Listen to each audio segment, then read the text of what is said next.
we are going to get them back. You're so stupid. Wasn't October 7th just a natural phenomenon of rage? No, I don't. I'm not saying it was. I'm saying I condemn. It was a tragedy. That this is. But that's what we keep hearing us is. But that's what we keep hearing us is. It's the natural reaction to decades of occupation. So give me a fucking break. Right, but it's and I no, but I agree with that. I'm not saying I'm not justifying. Do you know that you contradict yourself every second sentence you say? Yes, you know. Do you know that? Do you know this? Sorry, wait, Caleb. There's a difference between understanding something and justifying. If I study psychopaths as a psychiatrist, doesn't mean I accept and want them to do. Look at me! I'm the mayor now. It's an analogy. No, it's just another broken mind. Analogy is the worst form of argument. Listen, if you guys can't see the level of barbarism we're seeing, I can't help you. See, which one is it? You want us to listen or look? We are seeing it. It's just, it's not, we're not talking about the same military. That's the difference. Like, Aziz, is your goal, it seems like Aziz, it seems like your goal is to simply demonize Israel and not actually stop the war. All you want to do is say Israel bad, Israel bad. How about let's try to stop the war? I don't think pointing out the barbarism or using fancy words like genocide or ethnic cleansing does anything to help the Palestinians, and it does only about delegitimizing Israel. Well, that's not true. I would apply this same judgment and ruling to if it was the Palestinians doing this. I know you can say, "Oh, well, no, you wouldn't." But I would sit here no, and you wouldn't. People saying, "Oh, you're anti-Islamic." How could you say that? I want you to call. So every time I hear you speak, I want you to say first, release the hostages. Hamas should release the hostages. Yeah, they should. I agree. They should. Every time you speak on this topic, I expect to hear you say that. In fact, it's actually anti-Islamic to keep hostages. If you do your research, so I expect you. It's anti-Islamic to keep hostages. Then what are they keeping all the hostages for? Every time you talk about this, I expect you to advocate for the release of the hostages. I am not one of those people that has like an underlying, support for like some kind of agenda, and then that's why I'm saying this. And then there's like, I'm not committing war crimes by taking hostages. Right, and I condemn Hamas. I condemn Hamas. I condemn the idea. I condemn them both. You can't do that. Release the hostages. I just want to make sure when you say you're condemning the IDF. But this is like, the problem. It always comes down to a terrorist attack that happened 2 years ago, and then we can just simply not discuss anything apart from that. No, but I'm asking, what actions specifically from the IDF are you condemning? So, mainly the snipering of the children, the burying of the aid workers, 147 journalists that were killed, the fact that they don't allow foreign journalists to enter. The list goes on. It's not about the bombing alone. If you target terrorists, it's just so many things. Okay, well, we could take it case by case. I mean, like for example, like the aid workers. Can we talk about the aid workers? So let's start with the first thing you mentioned. No. It's not about. There's no order to this. I want to talk about the aid workers. So let's talk about the first thing you mentioned. No, that's the most potent of my points. That's all right. We can cross that off the list now. Wait, what was the lie? The sniping thing. No, that's a fact. There's a video of it. No, there's no video of it. Yes, there is. I can find you the video right now. Okay, wait. Hold on. Okay, let's take the sniper because I mean, like, that's extremely blatant apparently. Right. So I don't know anything about the sniper. I mean, I've heard about like a child being sniped. Okay. Is the person who sniped a kid being prosecuted? There is no public trial or prosecution that we can access. There's nothing that suggests that they've been prosecuted. So literally, so let's go to the next thing. No, hold on. What's the source? Right. So what I'm gonna do is I'm gonna find a video of a child with his grandmother. Right. That's just a video. So this is a bit of emotion baiting, I guess. Right. That's what you guys are gonna call it. I'll send the video, and then you can try and show me how you conducted yourself in response to that event. Who was charged and what happened? Okay? I'm simply asking just because if there's an Israeli soldier who shot a child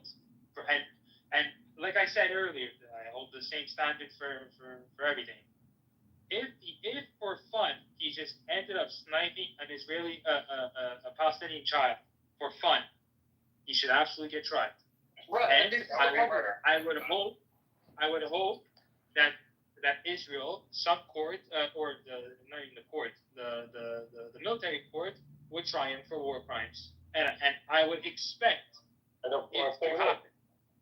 And I would expect it to happen. And I agree, Simon. I'm with you completely. I think that's the way everybody should be, you know. And I just haven't heard that. So that's what I mean. I just haven't seen that. I haven't heard that. So where am I meant to look? Which direction do I look to see them holding themselves accountable? Because I don't know which direction to look. Well, I mean, but Israel but you're directing it to the court. Israel does have a no track record of trying their soldiers for war crimes, though. So it's not. Okay, can we at least proof that agree? it actually happened. Can we at least agree that these things are happening? Like, Issa, come on, you have to be realistic. These things are Dude, happening. no, I don't know if it's happening. Where is it? Where's the evidence that that happened? Issa, do you want me to show you some of the most grotesque videos? I am not going to watch it. I can show you videos that look There like hell must on be earth. happened, there must be some document, there must be some reporting, there must be something. Don't speak over me or you're going back to Let me handle it. No, it's not letting me handle I that. got You can't it. speak Lisa, over I me. can You can talk, but not over me. I mean, Aziz.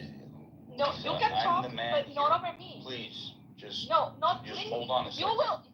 You're wasting time. You're wasting time fighting with me. You're wasting time fighting with me.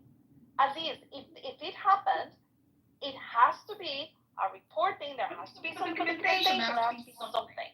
Where is it? So Now you can talk. right, so Okay, what I'll do so this is the deal, Aziz. One second. If a member of the United States military You asked me a question. is committed a war crime, You they are held accountable under the UCMJ. It's not Israel's responsibility to let you know about anything having to do with their own internal judicial systems, especially with respect to crimes that are committed by members of its military. That's handled within the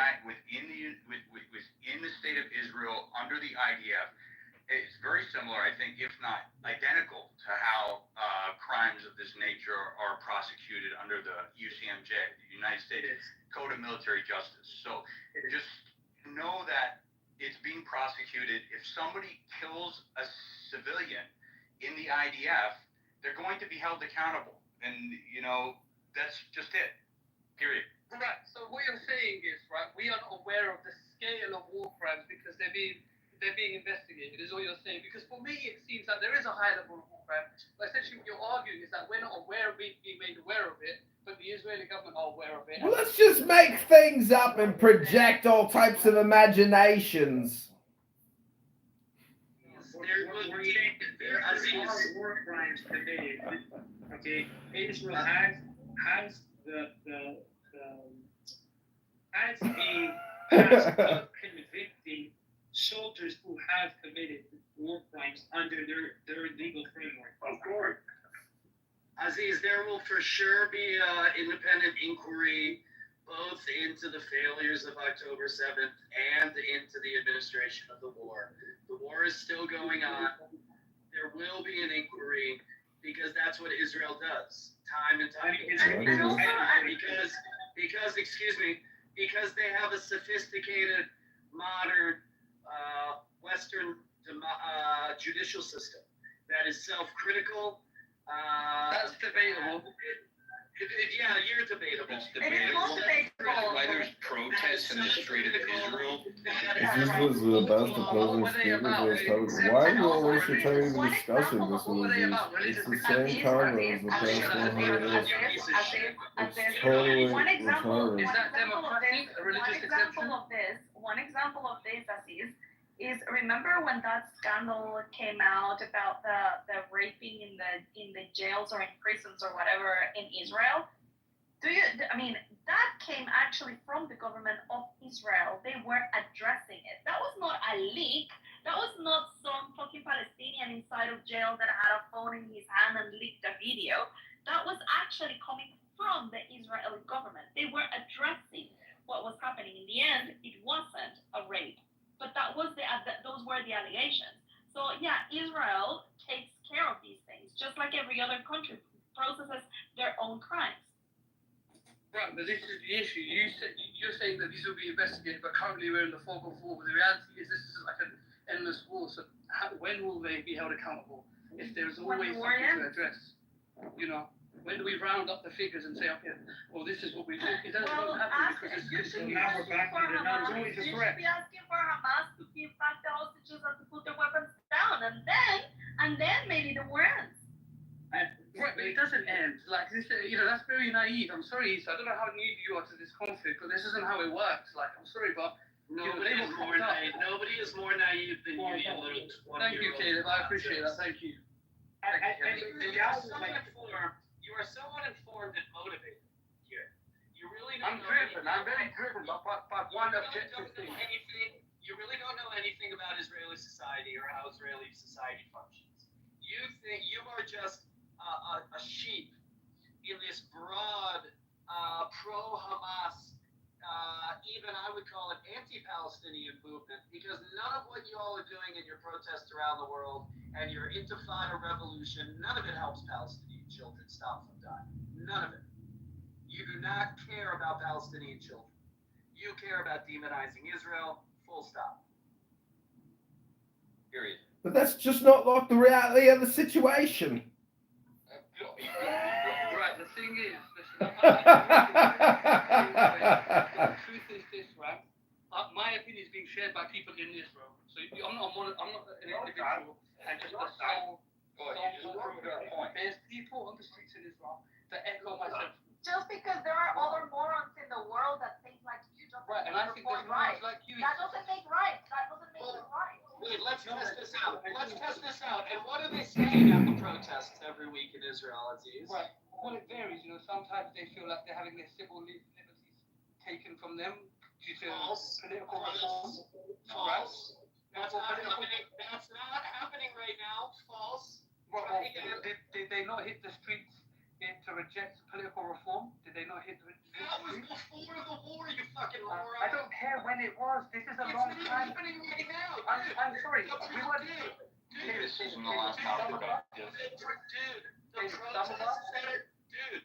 protests that are happening right now are not primarily focused on the judicial reform. Right, I'm not talking about right now. Some of us are aware of this concept. You know what you're talking about right now. You mentioned the protests right now, and that there's.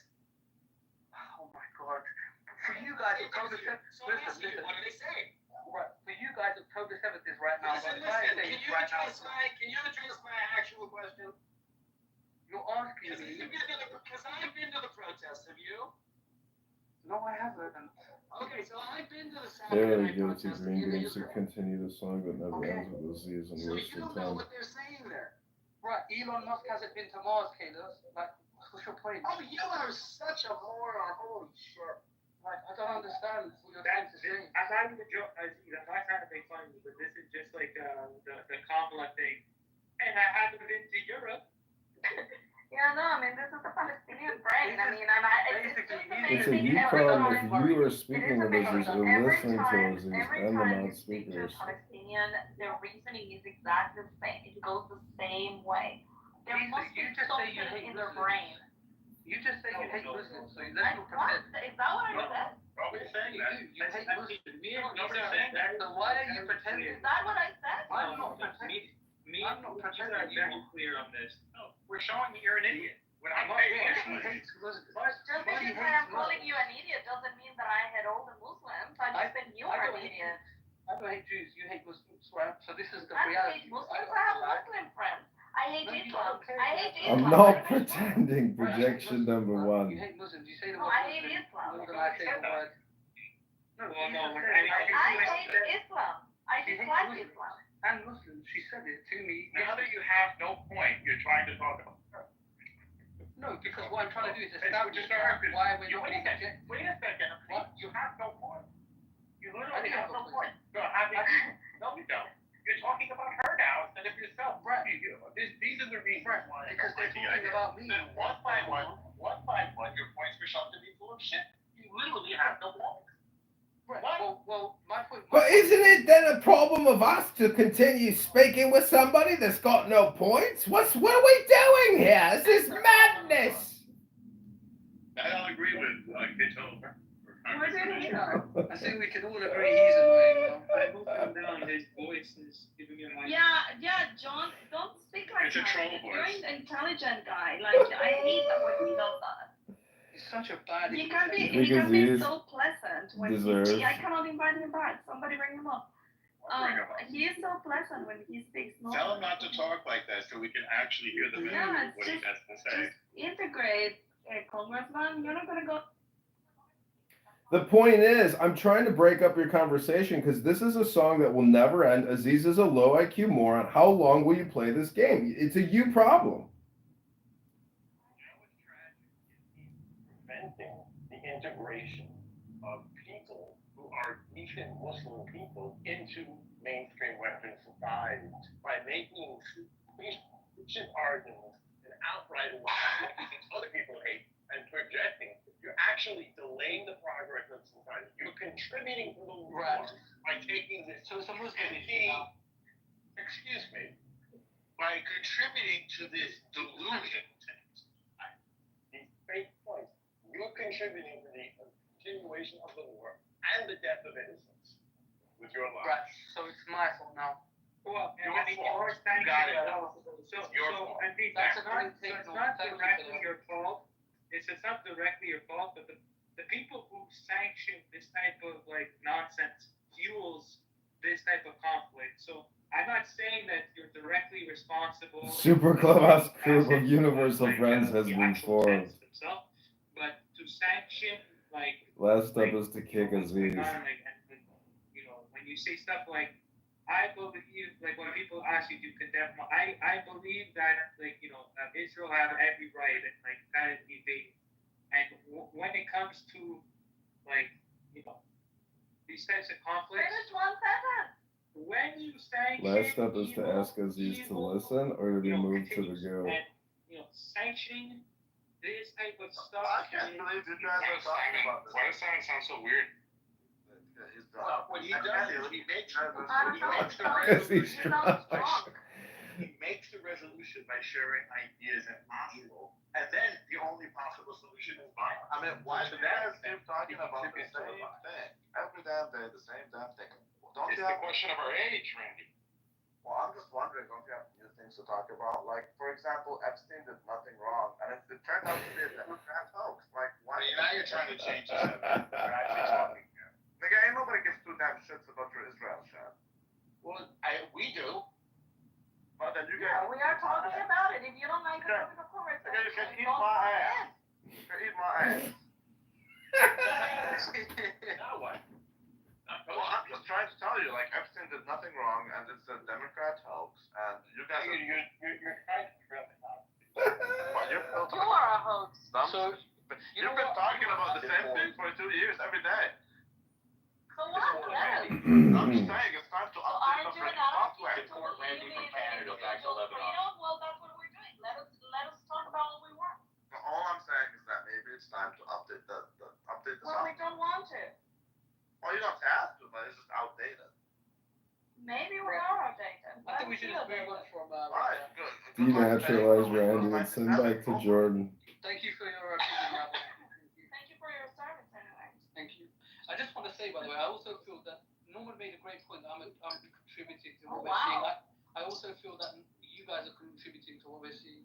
The lack, you know, I feel You mean coming on a social audio chit chat app debating is contributing to the genocide? You know, I could do an American accent as well. You can do like an Indian, you know what I mean? Now you're being offended because of the accent. I'm just wondering. No, it's how just you really guys bad. It's wanna just talk really about bad. Epstein. I think, you know, one side of a low IQ is not being able to do accents, by the way. We already talked about, and what conclusion did you guys come to? No. Isa said that he was not part of the Mossad. That's very Of course he is. Oh, Epstein? Oh, was it about me? Oh. Yeah. He did nothing wrong. He was probably just a great man, I guess. That's what we're gonna run with. Can I say like a thing that I feel a little guilty about? When I see that cat deposition that he gives, when you know the one where he walks away after asking him about the egg-shaped penis, just the way that he has that polo shirt And the way he puts on those reading glasses, I just think the guy looks cool as shit. He just looks like a badass motherfucker. Yeah, he is a badass.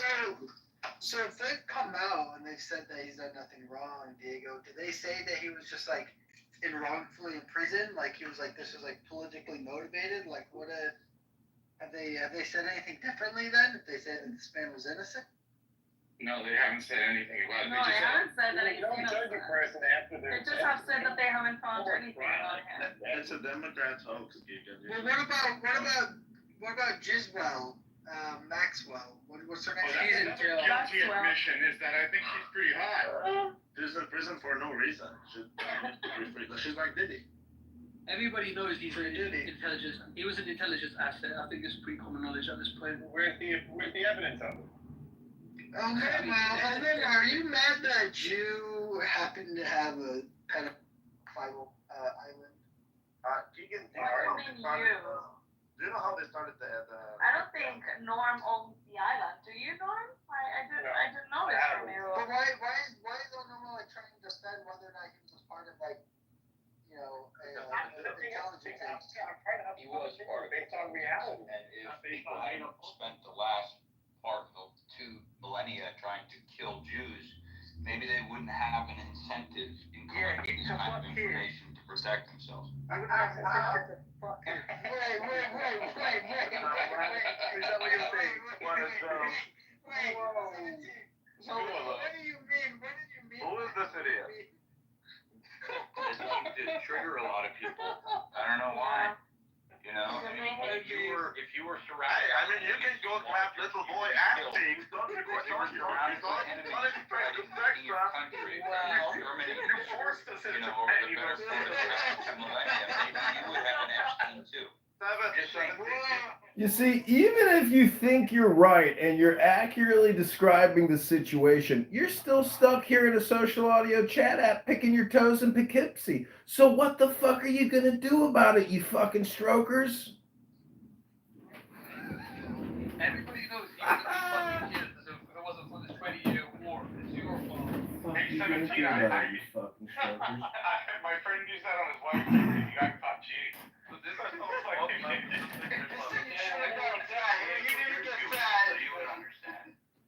Man, if it wasn't for this war on terror, I wouldn't have fucked your sister.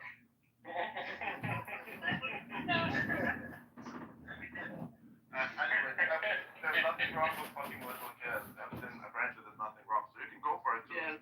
I think you should get on record with that comment. Well, were they Jewish kids or were they Goyim kids? No. Here we go. They can't be Jewish. Ooh, it's the nitty-gritty. It's a Democrat hoax. Stop thinking about it. Here we go. Well, in the case of Donald Trump, it was, right, his daughter, Reno Trump, and then she got married to Harry Kushner.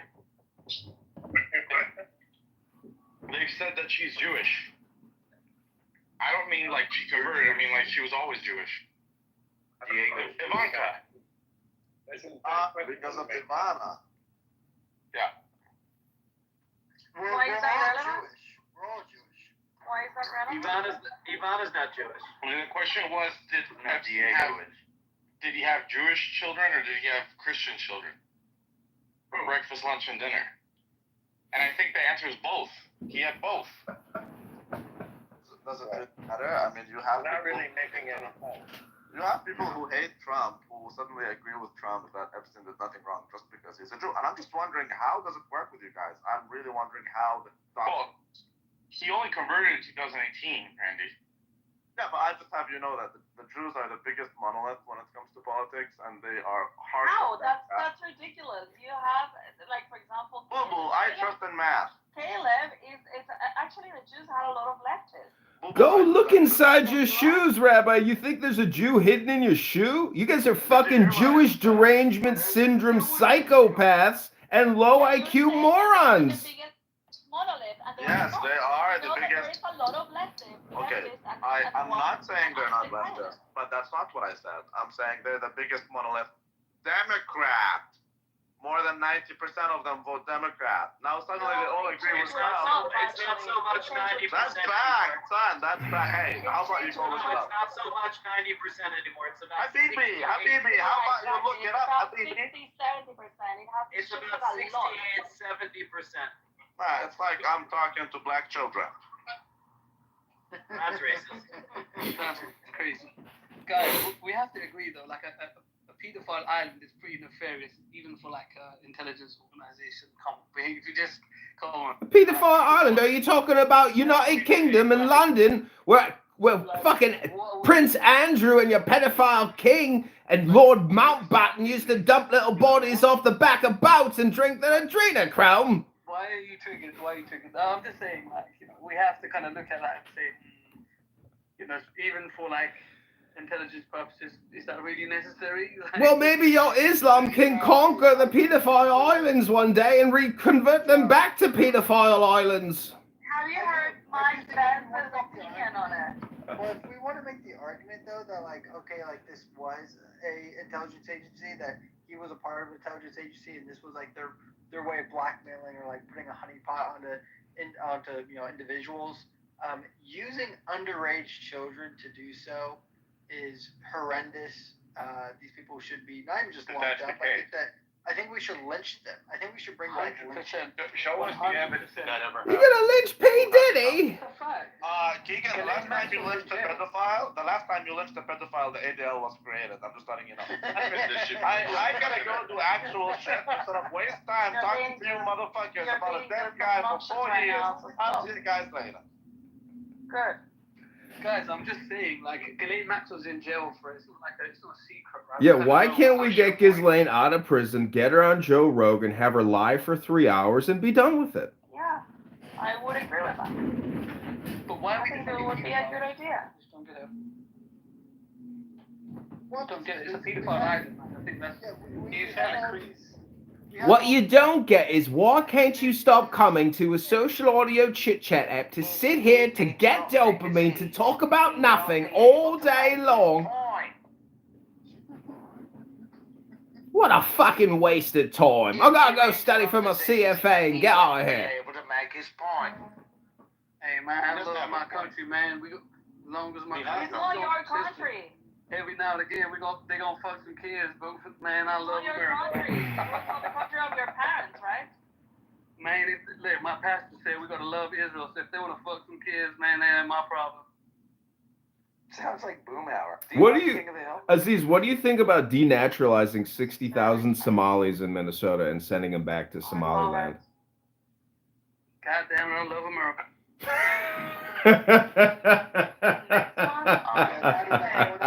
We're not doing enough, is my opinion. We gotta do more. We're not denaturalizing enough. Well, they're running now for government in Minnesota. They already control the government. Minnesota, yeah. They control the whole thing. It's Somaliland over there. But guys, the pedophile island, like, are we gonna move on from the pedophile island thing, or?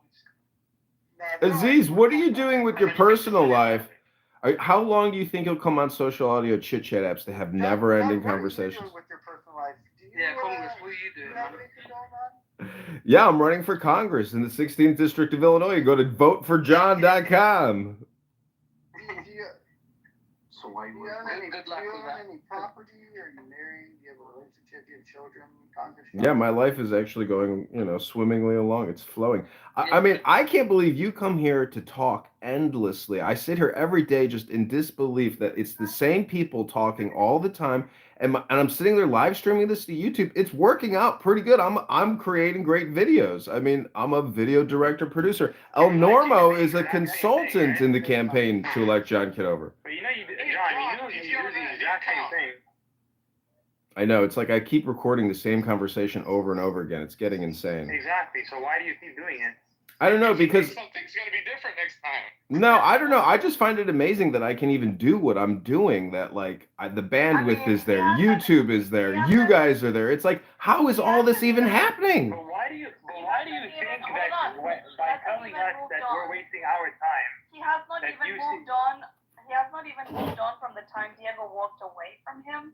And I mean, when they met, do you think he's gonna move gone from Clubhouse?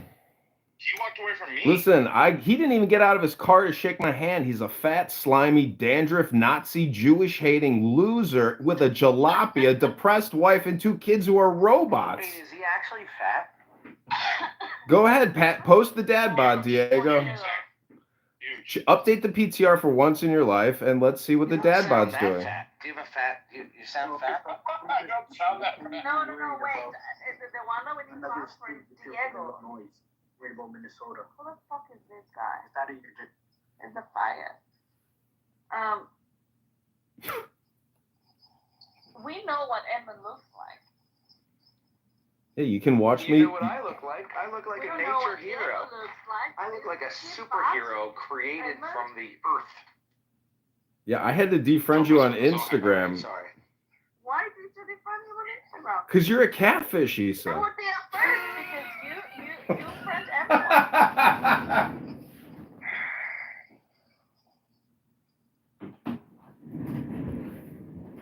But let's give it up to Issa for creating some of the best super clubhouse, super rooms, and super friends of all times rooms. Don't say that because I'm telling you. You're the catalyst and the linchpin, Issa. Let's go. Without you, nobody would gather here if it wasn't for you, Issa. So mazel tov. Yeah, nobody wouldn't like come in here to speak shit if it wasn't for me.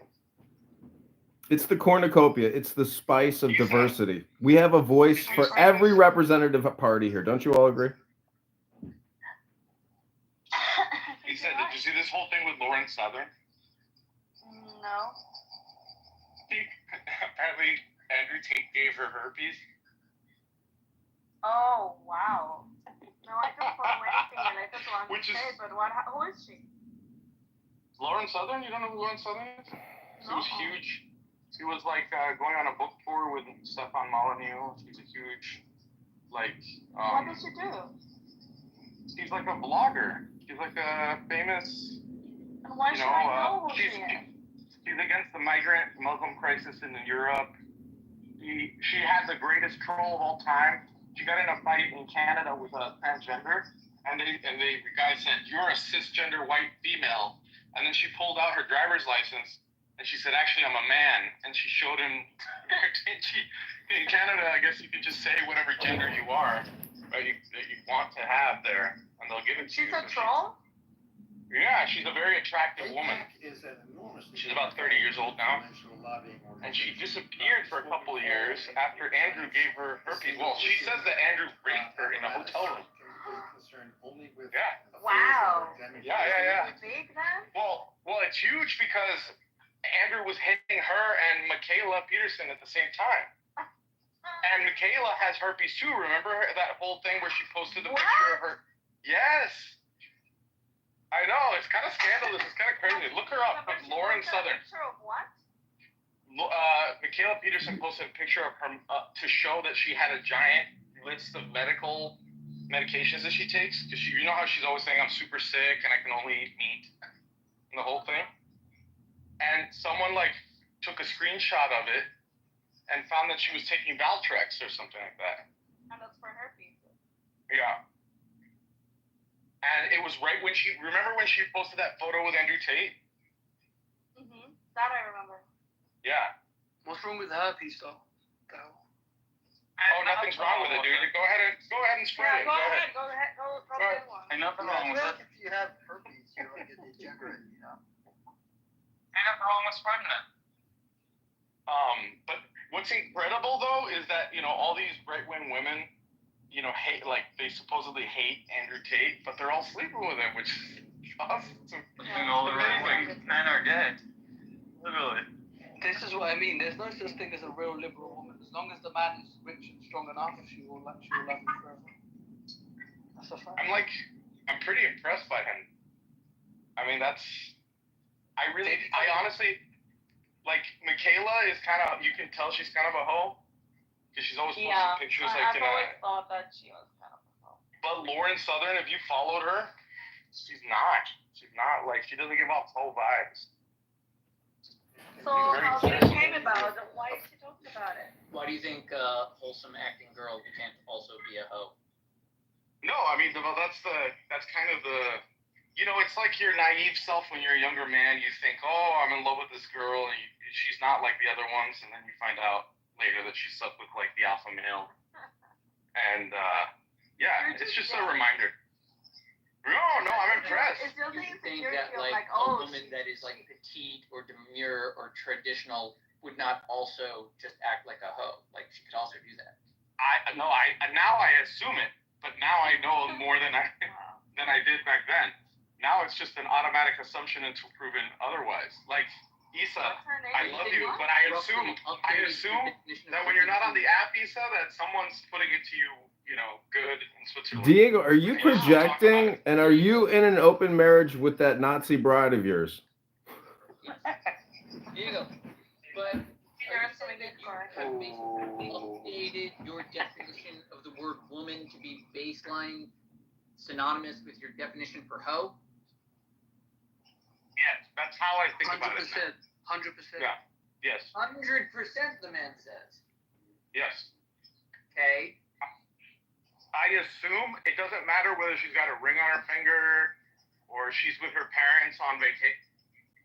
You assume that all women are actively... The door can't be opened, Yeah, 100%. I believe so. Robert, Okay. Hey Robert, when you were servicing the Bitcoin machines, did you ever hook up with any hot Latinas doing laundry in the laundromats?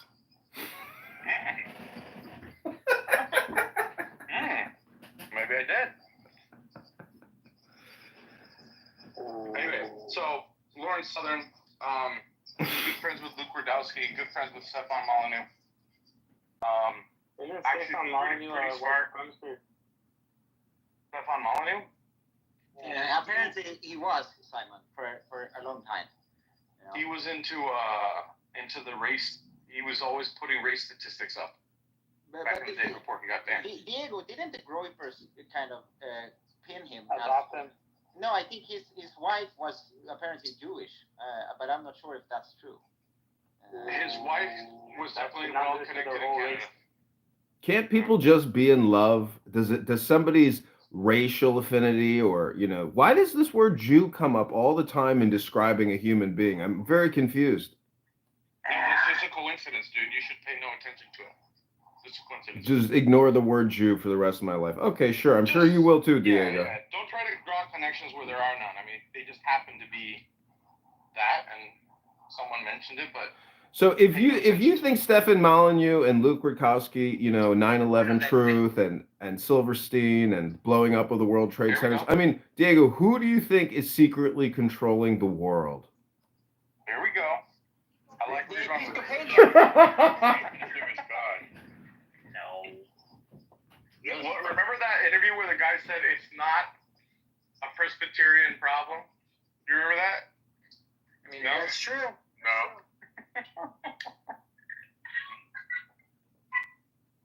Yeah. I just find it fascinating that you guys are thinking about Jews day and night, 24/7. I mean, what else? 365 days a week. No, they're thinking about us and our money, Lisa. The Jews? I don't think they think You much think about we're you. thinking about you guys? Our pockets. Yes. No, we don't give a shit about you people. You visualize them empty, don't you? Then why are you so paranoid? Why was Epstein sending all of us to the island? What does have anything to do with Jewish people in general? Nothing. In general? Yeah, why should Jewish people feel responsible for Epstein? Do you feel responsible, Diego, for the priest rapist? For Adolf, do you feel responsible for Adolf, Diego? I mean, he feels No, a little Lisa, responsible. but I just assume those priests are secretly Jewish. He was asking for it. Oh, you think the Jews have infiltrated the Catholic diocese, Diego?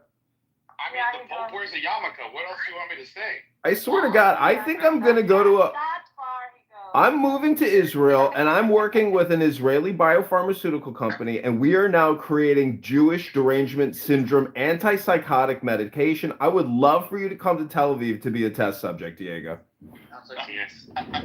Yeah, you didn't know that. That was another one. But it's the Jews controlling the Catholic church. In case you didn't know. It's a conspiracy. It's all of it. They are responsible for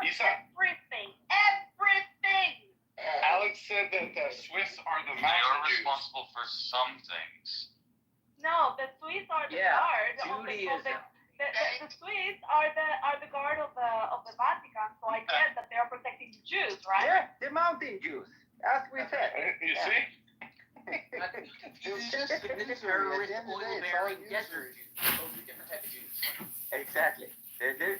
There's all varieties of them everywhere, right? But no.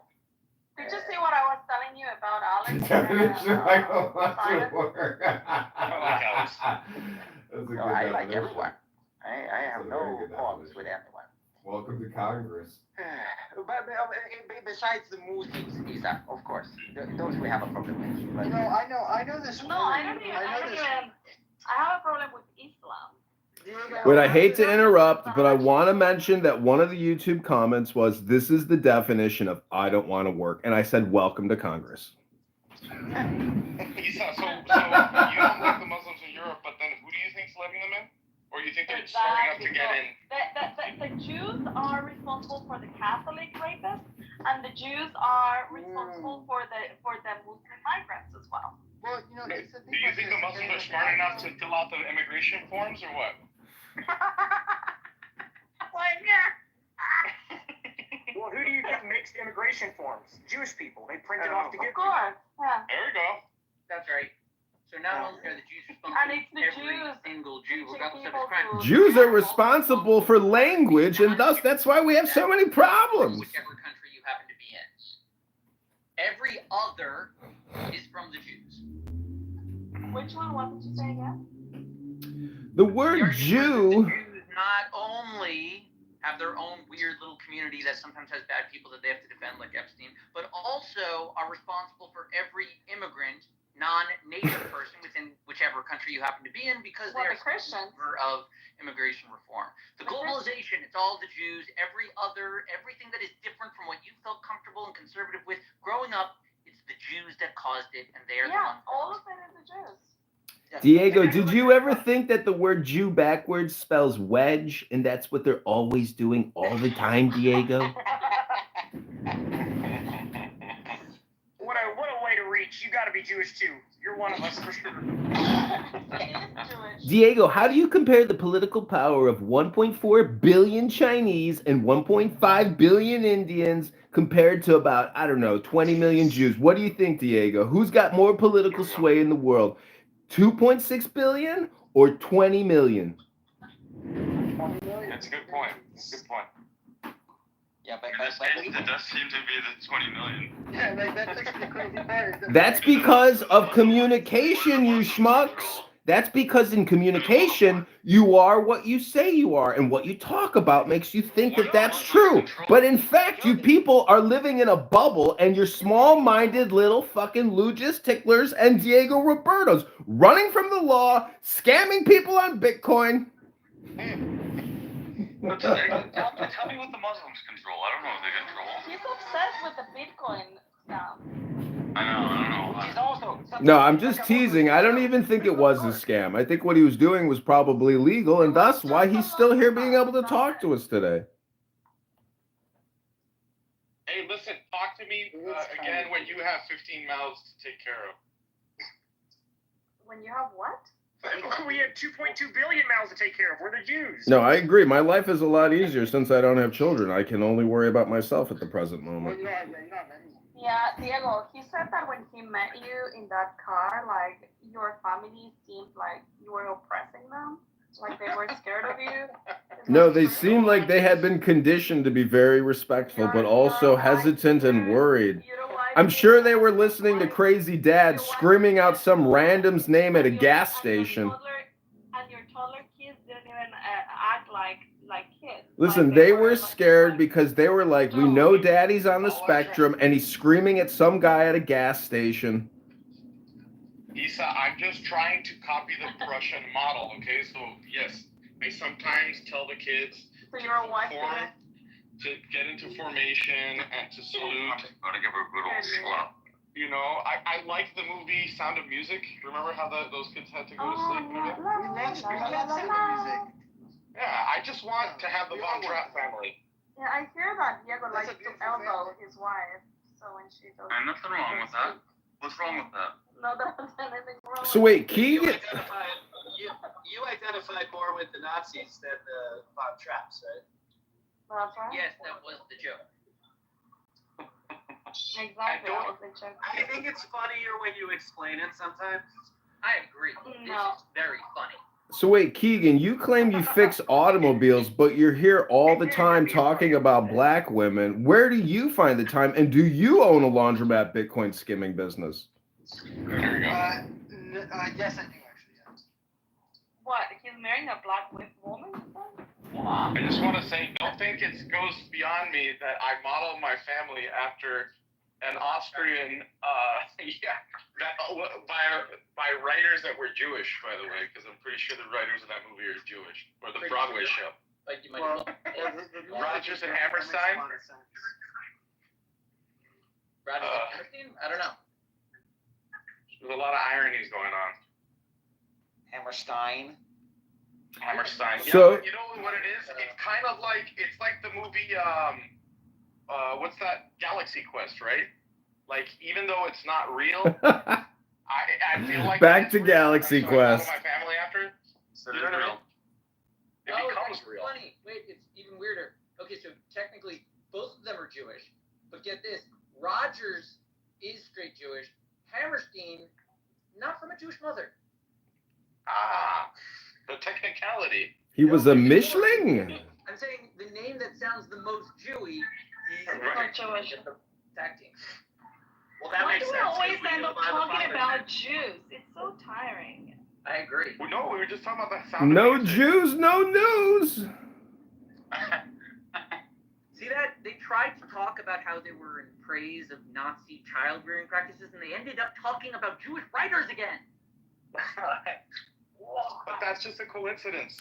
It's almost like Jews are the Tao, and it requires Jewish pasta sauce to make the Italian dish delicious.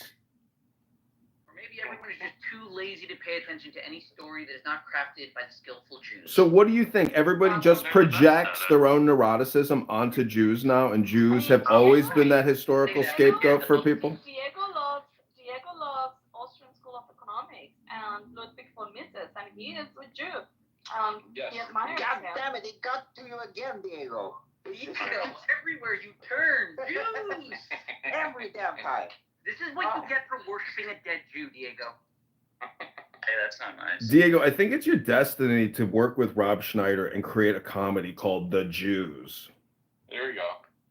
How about that mixing, huh? Jewish and Filipino? That's a wild. Honestly, I'm not gonna lie. If there was like a historical movie called The Jews, that would be so good. I think it would actually be a winner. About 15 times I'm already. imagining a movie kind of like Airplane, where it's like the Jews exclamation point, and it's just everything. It would include the evil Zionist Congress, like they would show up. The anti-Semites would be hot on the trail. They'd be heroes in story. It could be like History of the World, Part 1, where they go through the entirety, right? And they go through everything and say, it was the Jews again. There's an Israeli TV show like that. It's called The Jews Are Coming. And they go through these scenes. It's a brilliant TV show. So wait, in the movie, Porno? Zach, did you see the what's his name, Mel Brooks announced Spaceballs 2? I didn't see that. That's amazing. Oh my God, he said, after all these years, Oh yeah, you saw the trailer. He said something like, we've listened to what the fans wanted. Okay, wait, better than that. Wait, listen. Okay, All right. Star Wars Crawl. It's Star Wars Crawl, and it says in the past, like Star Wars came out and Spaceballs, and then it says, and every single like major franchise has had sequels. It goes line by line for like 6 minutes. It's just going like Rocky, Rambo, Star Wars, Star Trek, and it continues. It says, but there has only ever been one Spaceballs until now. Until now, yeah, it's great. He's like, for all these years we've listened to what the fans wanted, but instead we're making this movie. Mel Brooks. Dude, he's 100 years old. I mean, now he's age appropriate for Yoda, so it works. Yoda. That's amazing. By the way, his wife, Miss, what's her name? She passed away. Is it Anne Bancroft? Yeah, Anne Bancroft. So I just found out she was 36 when she did that, Mrs. Robinson. What do the fans want? And Dustin Hoffman was 30. We're making this movie. Thought that was an interesting little. Well, yeah, that was part of the Benjamin, right? Well, she was supposed to be the hot mom. Movie genre reality. Such a new one for you. No, I just thought like that's a. I mean, you know, when you find out that Harrison Ford and Sean Connery were only 12 years apart. Sean Connery's playing his dad. That's an interesting one. But this was 6 years difference. Yeah, Diego, it's a play, right? You can play older. Yeah, of course. There have been people that have played like older than the people they were like than they actually. Oh yeah. And she was believable in it. I played the same character. The other day I started to watch Fiddler on the Roof, and the director is Norman Jewison. Yeah, but here's the part that you're gonna laugh at. He's not Jewish.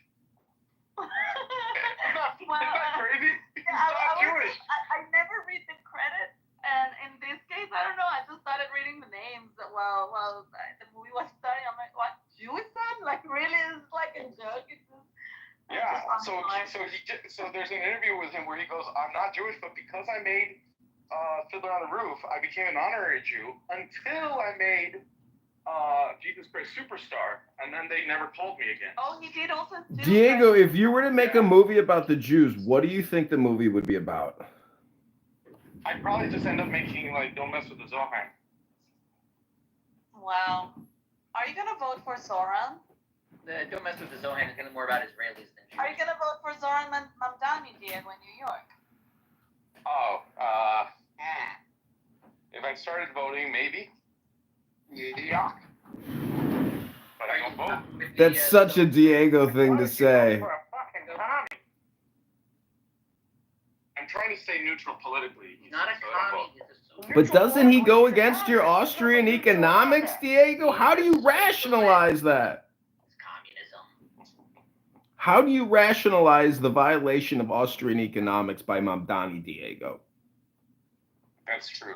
But he I mean, of all the policies that we could support, to support a communist is like the craziest one to support. They failed so many times. It's like, hey, let's try it out. Let's see if we fail too. Why risk that? Yeah, aren't you just a hypocrite, Diego? Can't you look in the mirror and just say, I'm a hypocrite? No, you Yeah, have he's to always have been a government. hypocrite. Why are you surprised? I just want to hear him acknowledge the fact that he's a hypocrite. Can you acknowledge the fact, Diego, Don Roberto Taylor, that you're a hypocrite? You can't do it. You can't do it. Your ego and your narcissism and your self-centeredness prevent you from admitting that you're a hypocrite. Under advice of counsel, I retain my 5th and 14th Amendments. You just like to See, there you go again. A fucking hypocritical thing to say. You are the Jew that you say everybody else is, you piece of shit. Come on now. Your behavior is you say you criticize. No, but Don't you think you maybe have some Jewish in you? Don't say it, D. Don't say it, Issa. Have you done your DNA? my sister did. I told you that. And you guys are Jewish, right?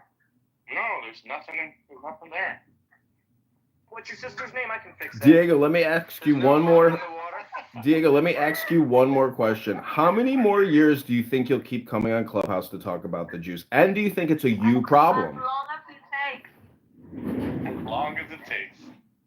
As long as it takes to destroy the Jews. Until you guys can relish in the same jokes that I love to have every day with you. Oh, you mean the Jewish jokes you see on TV when we write and produce them for you? Shalom. Touche. Oh, it's the guy from the Blue Man Group. Hey, Daniel. Oh, Daniel is here? That's true. Hello. Hello, Daniel. Hello. Daniel, what do you think Diego suffers from? Stupidity. No, I think it's like a lack of identity, probably. Oh wow. That's a good I one. think he's like a closeted Jew, and he's just like when gays were closeted, and they just start hating on gays because they're actually kind of like projecting and they hate themselves. So that's what I think Diego might be. Oh, you think Diego hates Judaism because he loves it so much? Can you just suffer from hypocrisy? Maybe he's just not telling us that he has some Jewish in him, and he hates that part of himself. And so that's what he's doing. He's projecting his Jew. You think he believes he has like a Marrano background and is secretly Jewish, and he wants to remove that part of him, so he figures the best way to remove his Jewishness is to remove all Jewishness from the world. I hear you. Except the movies. Yeah. But here's the thing. Gays were closeted, exactly. Like you see that these gays that were closeted, that they start hating on gays. They can be aggressive. They can be violent. They hate themselves. Yeah. Issa, very much like Trump and the Epstein list. Once I get cornered and you guys actually find me out, I'm going to deny that there ever was any issue with the Jews. I'm going to be like, what are you talking about? Are you on that again? Oh my God! Hold on. Are you? For 4 years.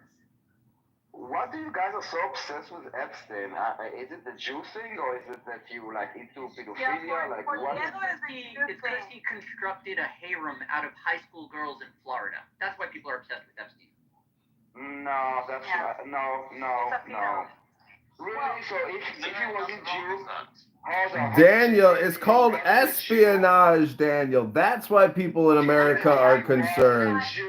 Yes. I'm asking, do you think that if he wasn't a Jew... Hold on, let me fucking ask my question. Oh, never mind. Yes, Daniel. So Daniel, there are two sides to this. There is actually like, I mean, it is a crime. It is a whole pedophilia ring, and What did you do wrong? Hold on. Prove it. There are a lot of important people involved, etc. But the Jew haters, they jump on it because he was a Jew, and so that strengthens their hate for Jews. Exactly. But it is because it's an interesting case. Like, why are they hiding it, right? Like, it should be revealed, or he should have been convicted, and nothing happened. First of all, it doesn't need to be revealed, because if actually you're talking about minors, then it should be protected. And not all those cases, usually, like, what do you compare it to that they reveal, like, all the information about, like, rape cases or pedophilia cases? In what other cases they publish their names and, like, this type of focus? It's not about publishing the names of the victims. It's about publishing the names of the perpetrators so that you can know who is a pedophile. The perpetrators are Jews. So, like, we want the Diddy list, we want the Epstein list. Nobody wants to know the victims were. Like, all of that, keep it secret. It doesn't matter. But when there is a normal person that is a pedophile and he was caught as a pedophile, his name is published everywhere. Like, he's a pedophile, so everyone knows where. Are they convicting people in the Epstein case? He died. No, they gave him immunity. That's what we're talking about wanting the list. In 2009, they got immunity for convicted. Who got immunity? Epstein. It's co-conspirators.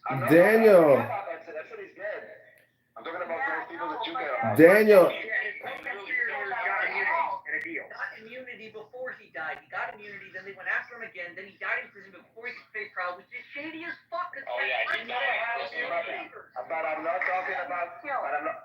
Daniel, it's Dr. Bill Gates, the vaccinologist. Dr. Bill Gates is the main perpetrator here. Nobody gave him immunity. What are you talking about? You mean a thumb? Yes, no, it's part of the yarn. His perpetrator appeal when they found his brothel. What's this shit? Who gave him immunity? The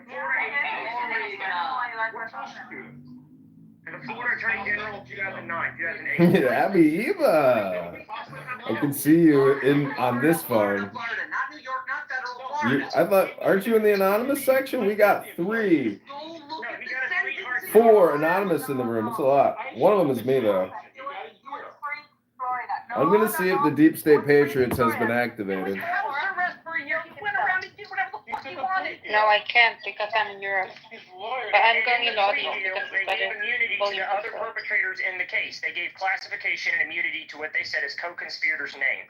They gave for some reason legal immunity to them. There was no conspiracy. There's an island full of kids that had an international trade of planes that came from all over the world that are federally monitored. And then let's also remember that a regular beat cop, a regular Miami-Dade officer, is the one that busted Epstein because of the protection he got from Attorney General.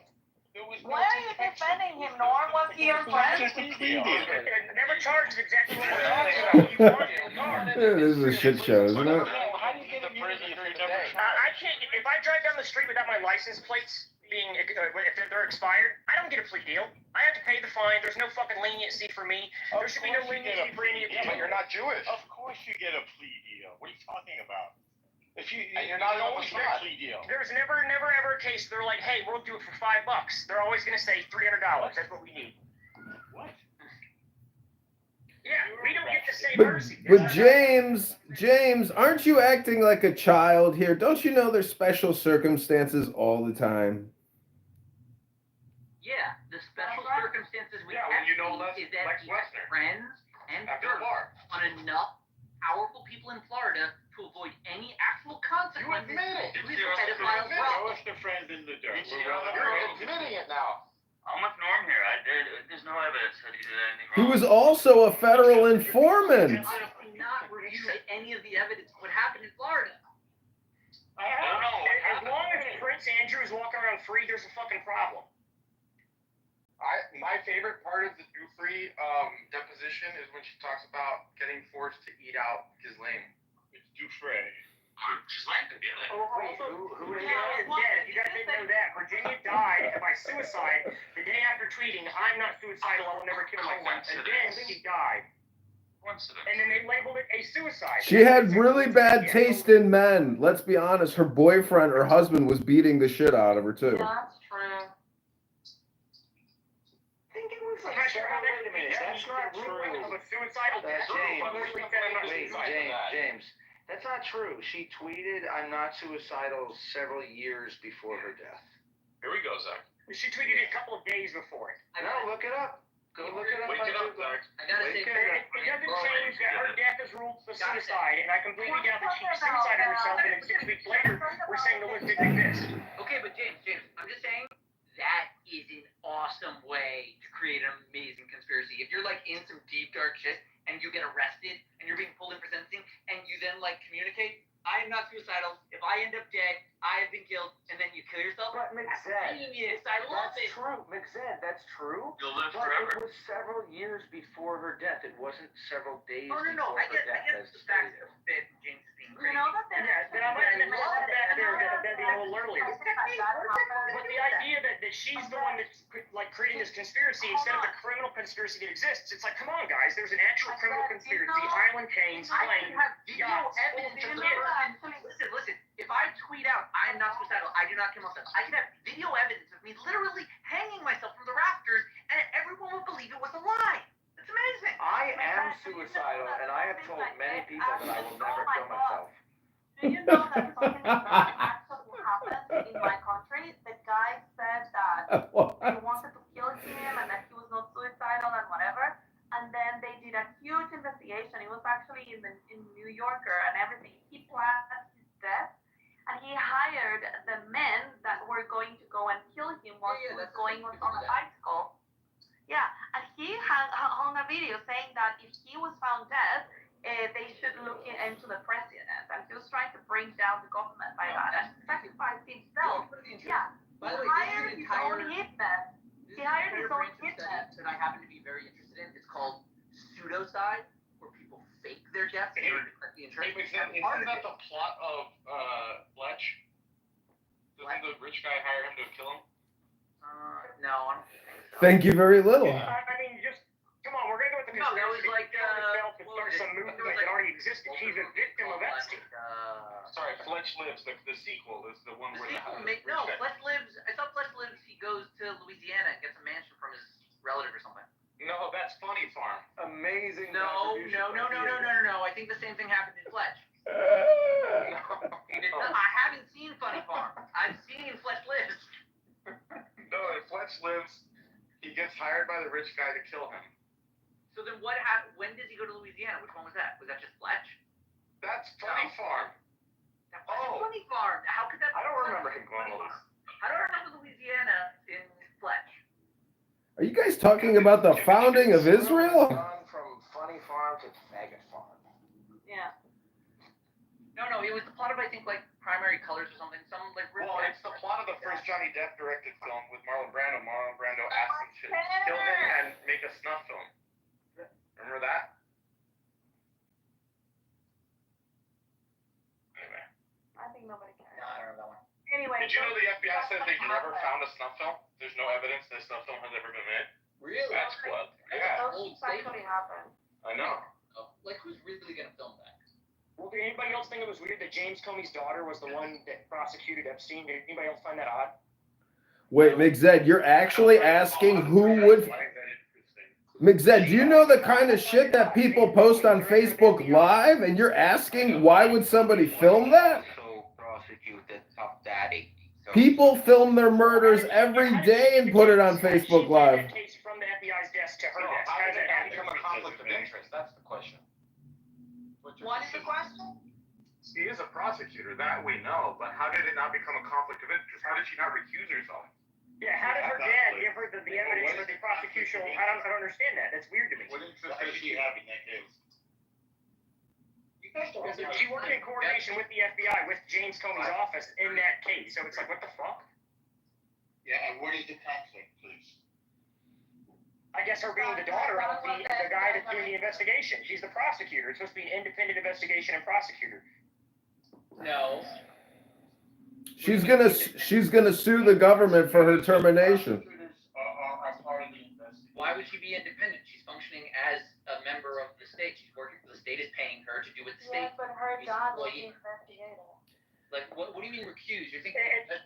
It's completely different a coordination between the prosecutor and in investigative terms to order the FBI to do stuff. But to be the daughter of the FBI agent and get it handed to you specifically because you're the daughter, that's weird. There's over 100 federal prosecutors that could have taken the case in New York City alone. If her father broke confidentiality and for whatever reason was sharing explicit information about Epstein with his daughter, but you'd have to show that. And he was posting fucking murder signals on his Instagram, bro, for Trump. Comey was. You know, with the pebbles on the beach?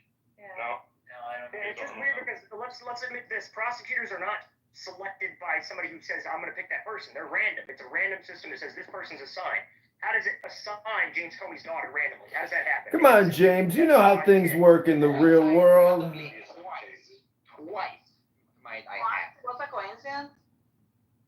Listen, they tried to blow Trump's fucking head off, James. They tried to kill Trump. Do you think that these people are like, you know, if anybody in this room thinks that there isn't a conspiracy afoot and has been afoot, and Trump isn't the victim of it, I mean, does anyone here think that the assassination was like a WWE wrestling match?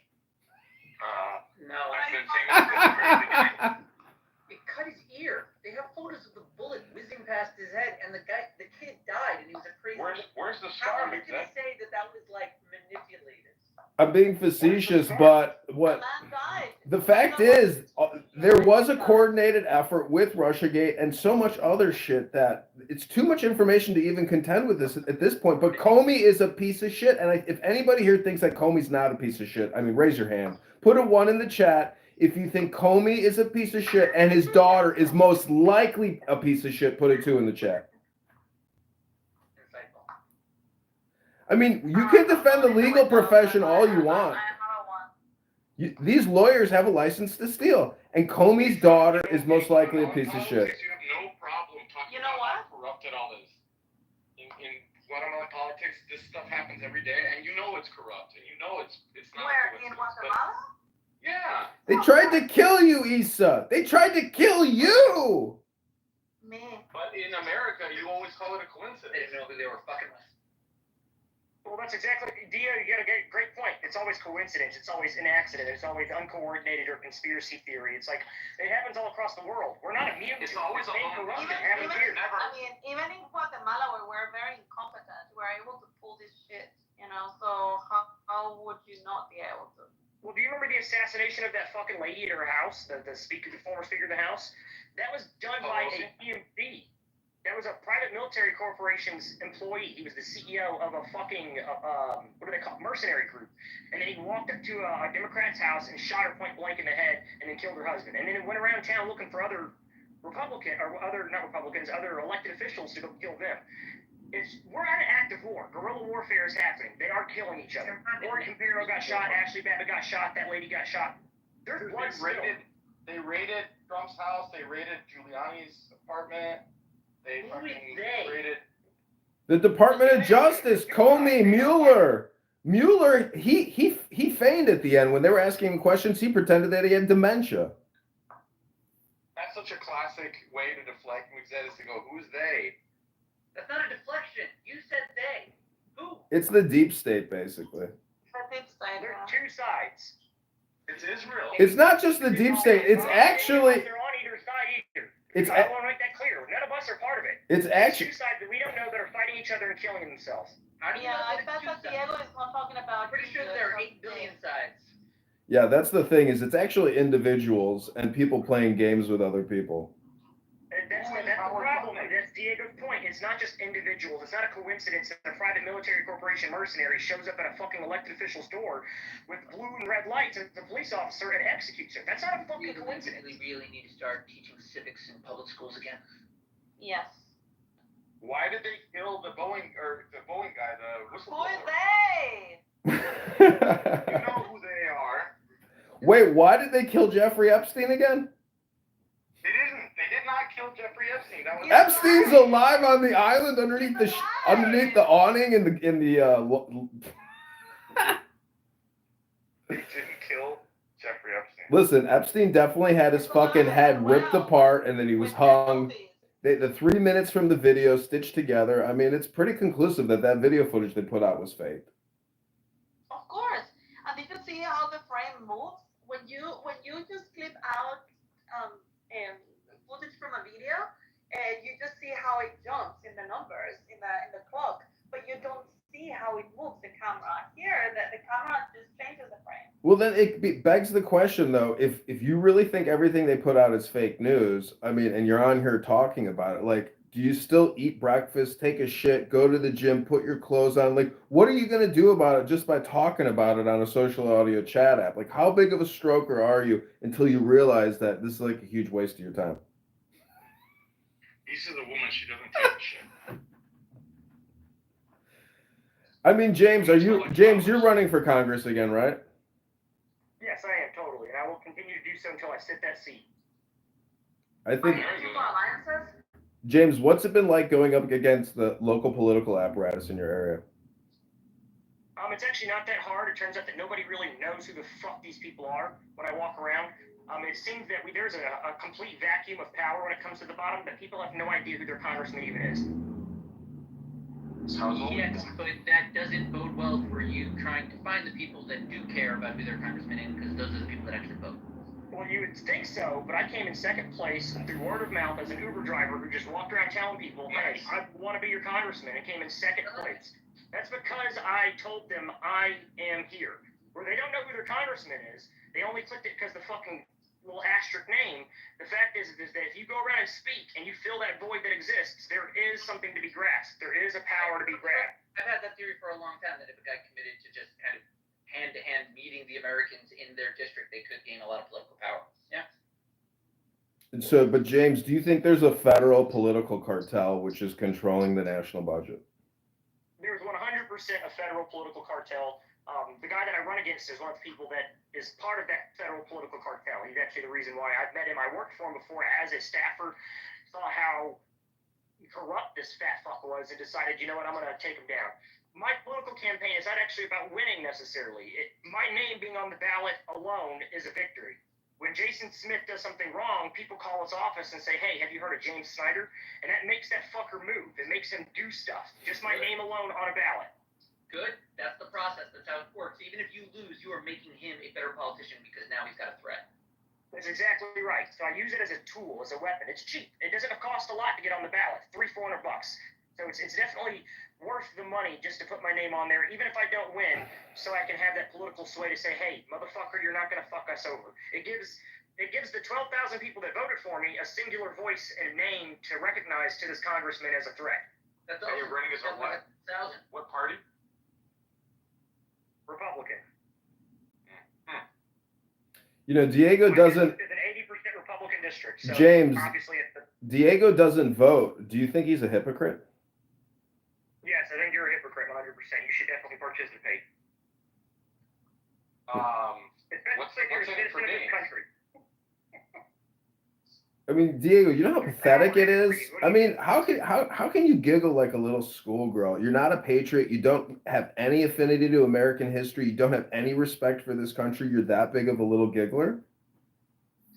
He's like one of those Mexicans protesting for illegal immigration. Actually, have you gone to any protests, Diego? Yeah, he denies the validity of I've been benefiting from the lowered traffic. Have you guys seen that in the news? No, what? Like the traffic is eased up. I can get across town real quick now. Because it's summer or because of the congestion pricing? No, because I heard that it's because all the illegals are hiding right now. No? Oh yeah, I heard that in the news that the traffic has like crazy easy now. Karen, out there, like they're Karen Bass has essentially put them on COVID-19 lockdowns and is issuing them cash payments. It's pretty crazy. I thought that was funny. Yeah. No, but it's real. So like I get that. Yesterday I went in the middle of rush hour traffic. I got to the airport very quickly. You know, I thought it was gonna take me hours, and it was like pretty quick. To what, vote? No, it was quick to get down the 405. He's like, instead of 2 hours, it was only an hour and a half. That's pretty fast for LA. Abby, welcome. Why do you think people on the internet have such a hard time wrapping their heads around Israel and AIPAC? I don't know. I was coming in to talk about the urban issues and how filthy Philadelphia is this week. I really am focused on that right now. It's called Democrats, Abby. Abby, I'm leaving Philly right now. I was in Fairmount Park. It was just disgusting. It's how disgusting. I mean, they used to call it Philadelphia, and then it like really cleaned up. But they had a garbage strike, and then 911 workers were on strike. I mean, it was just insane. It's so dirty. Every street is dirty. Like there's still trash not emptied, but like just garbage in the streets, dirt in the streets. What the hell? Democrats, yes. Is there any other explanation other than liberal Democrats which control your city? Come on. Hey, no, there is no other explanation. The other place I live has a nice governor that's a Republican and a sheriff that's a Republican, right. And it's clean. What a difference! It's what do you think about Somali running for government in Minnesota? Oh my God! Did you see what that guy looks like? He said the greatest danger to the Somali people are white men. They say. And he said he wants to build a bridge from Somalia to the U.S. It's the same talking point. I hope he really said that. Here. He just said that he wants to bridge the relations. Is he Ilhan Omar's brother? Over Africa. Is this the brother of Ilhan Omar? We haven't met yet. Listen, white structural racism and climate change are interchangeable in their lexicon. These people are communist domestic terrorists. They're liars and propagandists, and they stir the pot every single day, every single way. Chicago's mayor is an absolute stinking pile of human shit. So how do these people get elected like they do? I think it's election fraud. Wait, is this mayor worse than the idiot you had before? It's basically a mutated appendage from Lori Lightfoot, and he is a history professor. The school budget has a $700 million deficit. The city is not going to get the money from the federal government this time around, and they're panicking. But everything is white structural racism and climate change. These people are not leaders, and the reason why they're there is because it is a political cartel in Chicago, and it's election fraud. Okay, how about having a mayor that can't spell the name of the sports team? Shall I share that one with you? The Philadelphia mayor? Do you know that? No, I haven't seen him in the headlines. Her, and we have a chant. You know, like the team only won the Super Bowl, so we have a chant where Oh, we is this the spell Asian out woman? the name of the team. No, black woman, mayor of Philadelphia. We have a chant where we spell out. It's the song. We spell out the name of the team. She could not spell the team. I'm going to leave it at that. So now, when you go to a football game, everyone chants it, and we misspell it now on purpose. But that's what we're dealing with. Wow. Like, I mean, there's a very good chance that Mamdani wins the mayorship of the largest, most important city in America. You know what, Edmund? In a way, I kind of hope that he does, because I think that things will only get better when people are really get a taste of what deep shit.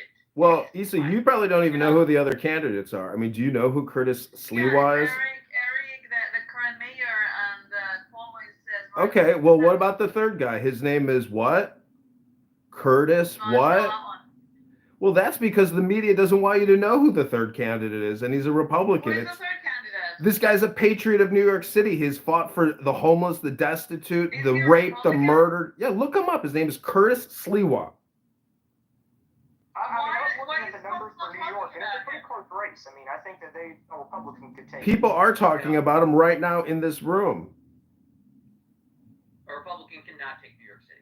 I mean, I don't know. I've been looking at it. I mean, 100,000 votes is the difference between 1.2 million people that vote. Guys, was Bloomberg was an independent when he ran.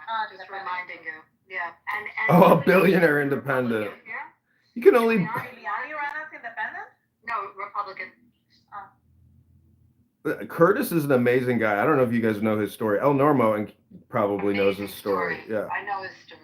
I remember. You're not old enough to remember when he was like first going, the beginning of the what we called vigilante. No one really knew what to call it then, but the Guardian Angels were amazing. The Angels, yeah. Yeah. Yeah, he's still at it. He's got those crazy berets. I know. Isn't the beret? It's like it's the way he fashioned himself and marketed and branded himself. But it's a shame that he can't become the mayor because he really deserves it. These other people are just infiltrators and liars and frauds. He's like front lines for New York City in his own little like vigilante way. He's putting out great political material right now. He's calling back now.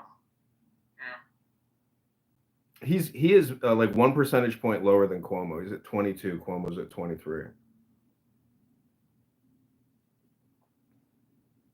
But what if Eric Adams endorses him? Maybe it'll put him over the top, and the New Yorkers will probably still choose Mamdani, which is the fucking sickest part of the whole thing. Well, Adams is really against Mamdani, so I have a feeling that he might sway a different way. He might go for independent or just say don't vote for him at all.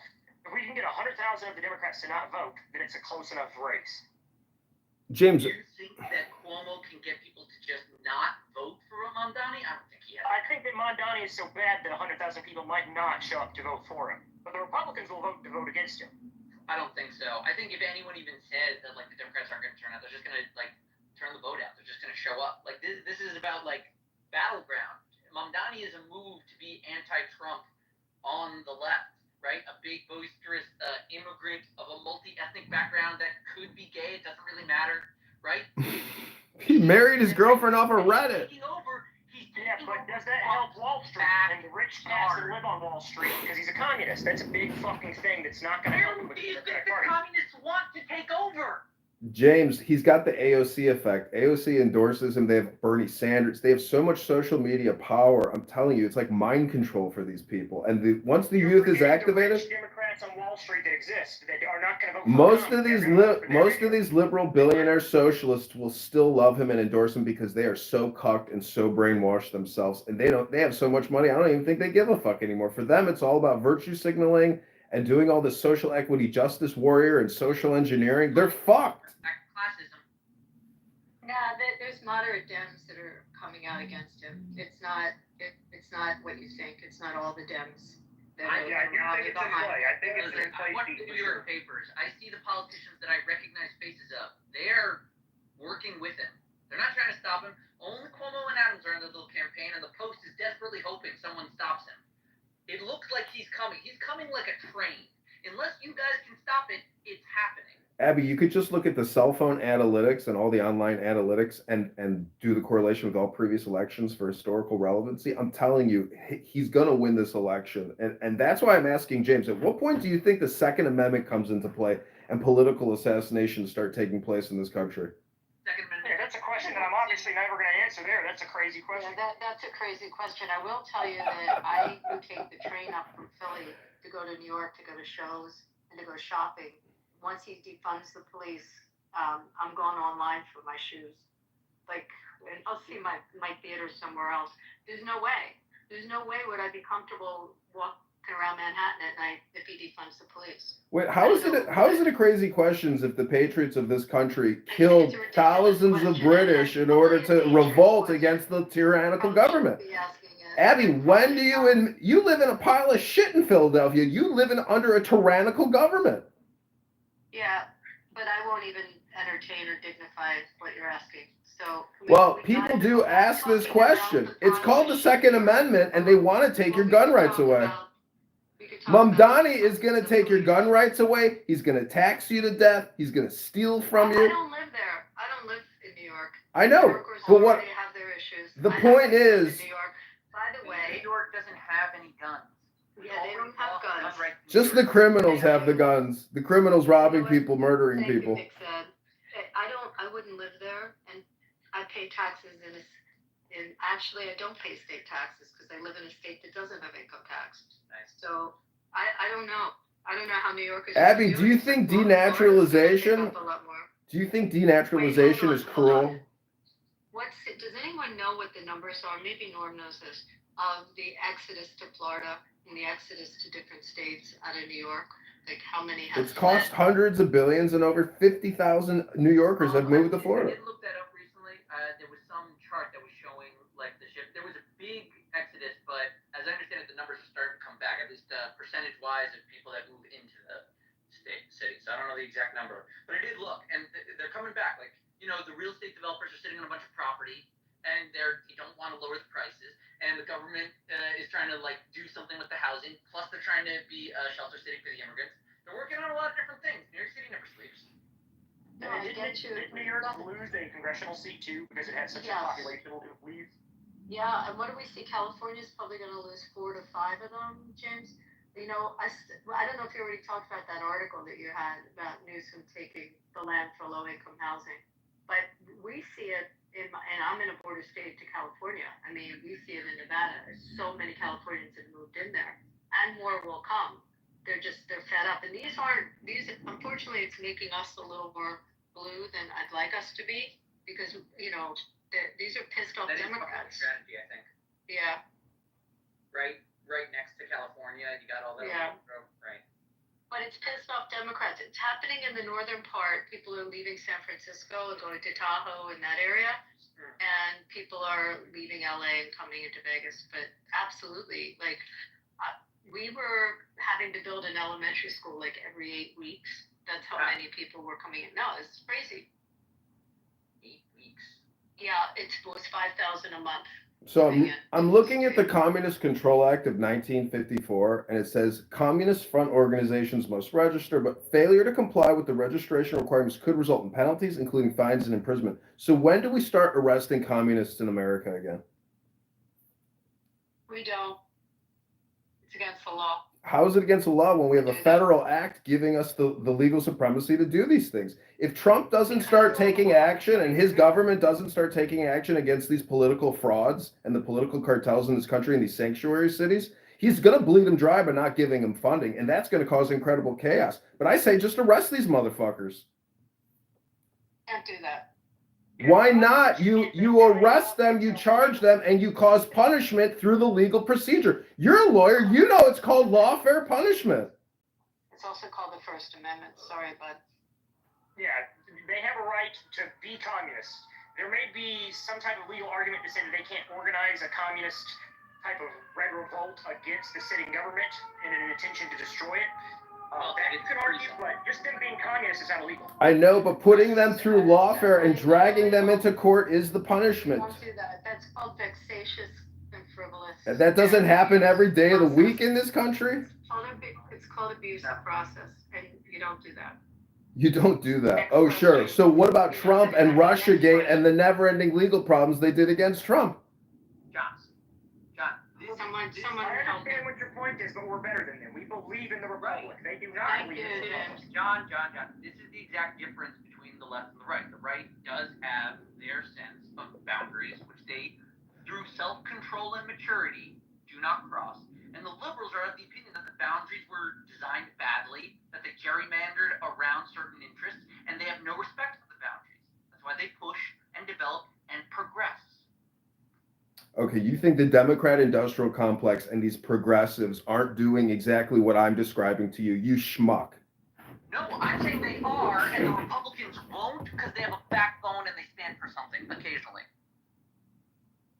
Oh, really? Well, I've met a lot of Republicans. They got no backbone. They're a bunch of liars, and they themselves are a bunch of frauds.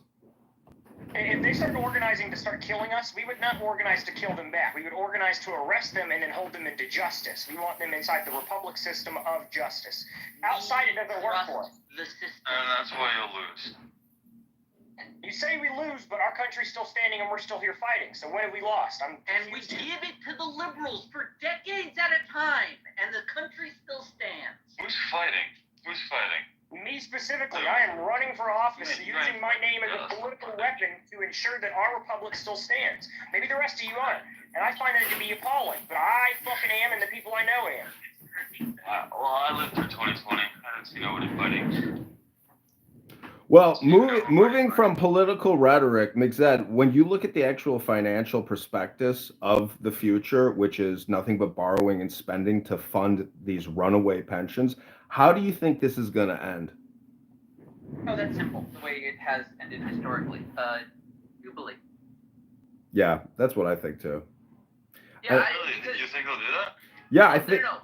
Let me unpack a little bit. Jubilee is the nice, ordered, comfortable way when debts get forgiven. In the past, before Jubilees and different debt practices were developed, such as forbidding all debt lending or creating debtors' prisons or developing into bankruptcy protections, there has always been a release valve. The debt always goes too high, and I'll tell you what happens. You'd think what happens is like, I don't know, is Civil War or something. It's more complicated. It's just, there's guys that are very rich, they have all the paper, and there's guys that are continuing to pay them, and why should they if there's too much? Because eventually other people can provide the services of the state. Other people can maybe take down the state. People can just stop supporting the state. They can give it to the others. When the debt gets too high and the money gets devalued and the faith and credit of $1 can no longer buy a hamburger at McDonald's, that's when the barbarians come in. And either an external force or an internal force wipes away the debt. It wipes away the debt, and that's the cause of the destruction of the state, whether internally or externally. Because when you keep borrowing and you don't have a release valve on people's failed fantasy expectations for the future, you're just making people hungry and angry and stressed out in a country.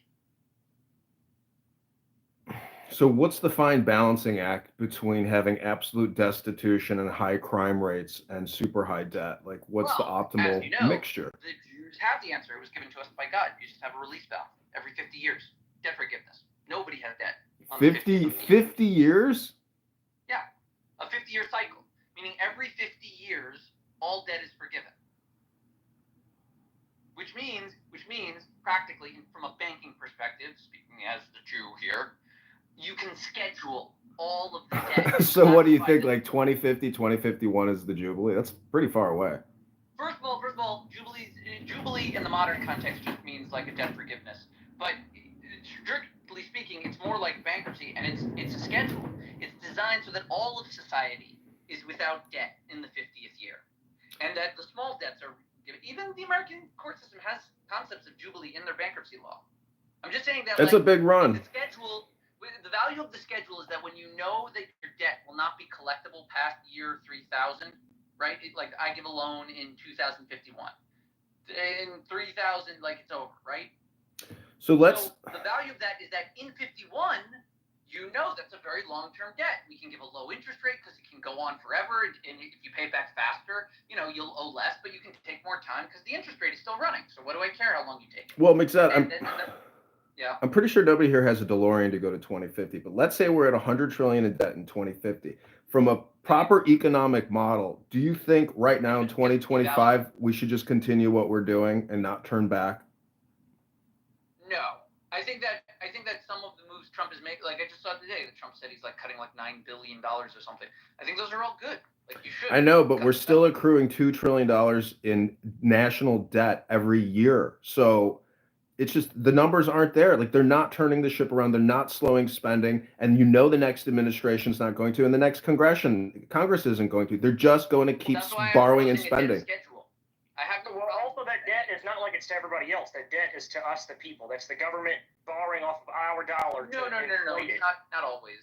Like, there's only 7 trillion. They're not borrowing from the U.S. They take taxes. They take taxes in from the citizens. They borrow from whoever. Sometimes it's people that buy, like local citizens that buy it. Usually it's bigger operators, and then they are borrowing from them and saying, "I'm going to pay you some of the tax revenue I milk off of my citizens." Well, they borrow off of our dollar specifically. They inflate the dollar, print more money, and that's how they do the borrow quotation marks. I would say that that's straight up, like very clearly, like word for word. If you just look it up in the verses, that's a violation of a biblical law, just weights and measures, which, by the way, is part of the Constitution. There is a Department of Just Weights and Measures. It doesn't make sense that our dollars are not just weighed or measured. Well, if you go to U.S. Debt Clock, there's 37 trillion in funded debt and 150 trillion in unfunded debt. The pension liabilities that the government has taken on and will have to pay out, it's totally bankrupt. So I guess I'm just asking, if you look at Massey, you look at Ron Paul, Rand Paul, Chip Roy, other congressional people in the Freedom Caucus that don't believe in limitless borrowing and spending. I mean, if we were to crush the borrowing and spending, and the economy did collapse, don't you think ripping the Band-Aid off is a better solution than kicking the can down the road? Definitely. I mean, especially when those people who were supposed to be getting their pensions in the first place are probably never going to get it in the end. If we're going to be honest, if we continue that debt going up, it's just never going to happen. Like you said, 150 trillion unpaid. I know people talk about the national debt a lot, but there's actually a very small amount that's owed foreign. It's all, like you just said, pension, Social Security, Medicaid, future spending for the next 100 years, 150 trillion, like you said. I mean, you can go to usdebtclock.org. I really encourage everybody to go to that website and look at the funded versus the unfunded liabilities of your federal government. It's so monolithic and insane that it is what, like James is saying, is people think they're going to get paid out on these things. But if we do that, fuck the inflation calculation. It's just so much money that the government has to borrow. None of this is ever going to get paid back. I'm telling you, if they don't rip the bandage off sooner than later, this can't end well. I mean, it's basically the dissolution of the government. I don't think civil war is even possible because iPhones don't explode when you throw them. Yeah, 100% the government will collapse. Every single estimate that's out there says by 2052, the compound interest will be too high for us to pay off even if we used every single dollar in our national budget. So by 2052, the compound interest will be more than we make a year and we'll be stuck in debt forever. And that just means bankruptcy. You have to fucking do something. Luckily, the debt is to ourselves. I'm not sure how that affects I mean, going back to what McZed said about the Jubilee and debt forgiveness, debt resolution is the only possible outcome. There's no other outcomes other than debt resolution and coming to terms and having a meeting of minds about taking cuts and whether that's the recipients or the lenders. I mean, McZed works in this all the time. Technically, McZed is, the priest of debt resolution. Well, there's one thing I've always asked too, and as much as the conservatives hate to hear this, I wonder, is currency, paper money, coins, is that part of the problem that we're having? If we eliminated those and had a controlled dollar in a system like, where you have your debit card and stuff, does that work better? And I almost feel like It would, when I look at it, as the inflation and the printing of the dollar is half of what does it. If you destroyed half of the money population, the currency population, the dollar increases by 400% instantly. So it's like if we get rid of all of it, then we have complete control of that dollar. Cartels can't get it then. Illegal means don't have it. Well, they could do that now. If Trump controlled the Federal Reserve, he could give us negative interest rates. They had negative rates in Europe for a period of time during COVID-19, and negative rates would boost the value of the dollar tremendously. I mean, it makes me wonder, do we need paper money and currency out there still? I understand, like, oh, that would make us dependent on the electrical system, but if I'm being honest, there's enough of us out there. If the infrastructure goes down, people show up. I've seen storms tear towns apart, and the next day there's 100 guys out there fixing power lines. So it's like we have the people to fix whatever infrastructure fucking collapse happens. It's not like zombies are coming, if we're being real. Well, I don't know if you saw that Thomas Massie and Marjorie Taylor Greene are trying to pass this anti-CBDC bill. But if you go to Massie's account, you can see what it is. I'm pulling it up right now. But I mean, the concern is about like essentially a global banking cartel, and that global banking cartel's control over we the people here in America. I don't know. It's a very European American world. I mean, it's the Western world, and you know, the banking cartels control every facet of life. I mean, Mixed has left, but if you take out loans and you don't pay them back, welcome to a new life of living with lawyers and judges up your ass. Yeah, like you said, the problem is that we let a lot of the Anglo-Saxon bank involved. I mean, we forget that they're very controlling. The Anglo-Saxon Bank of the UK is still a massive bank that exists, and it operates inside the United States and Canada, Mexico, all across the globe. Huge fucking bank. We need to stop being friends with Europe. We need to remember that Europe is our oldest enemies. The first war we fought was with the UK. There's no reason they should be our fucking friends.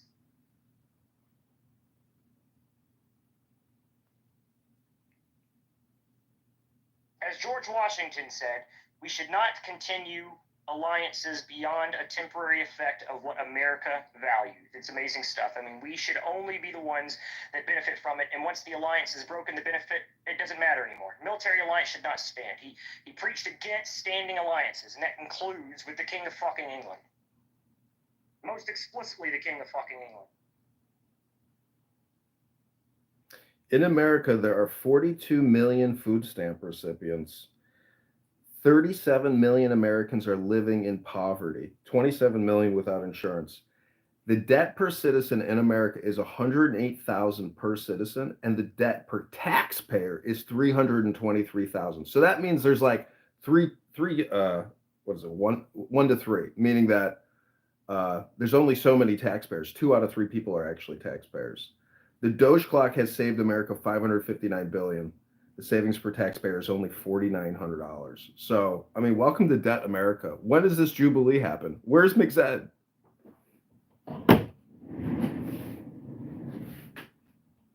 when you realize the people that are complaining about the debt up top, the reason they're not panicking is because they control the debt. The government is the one that's taking the debt out on us. It's our dollar, our value, us as the citizens that the borrower gets. When you look at like the bonds and the things that they make up, the AAA plus bonds that they use as the debt borrowing, that's our bank accounts that they put into these bonds and leverage off as fucking loans to the government. So it's not just your taxes they take, but they are very literally taking your bank account funds and using those as leverage for funds to get from central banks. It's crazy fucking shit. It's why the banking, it's why the housing market collapsed back in 2008, because they didn't have regulations on contracts then. You could just write whatever the fuck you wanted and have them sign. They didn't have credit checks either. Okay, I want to cap off this comedy cake by saying that none of this would have been possible without women, Jews, and Black people. I think that's how every conversation in this house ends. Am I right, Issa? And where is Pepe?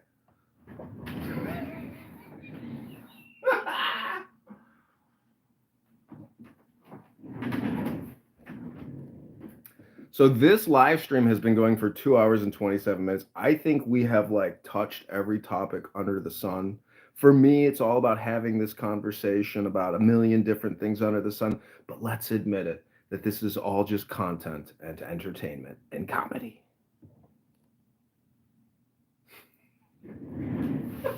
Are you not entertained? I think I used the wrong accent, actually. That's a fucking Spartan accent supposed to use there.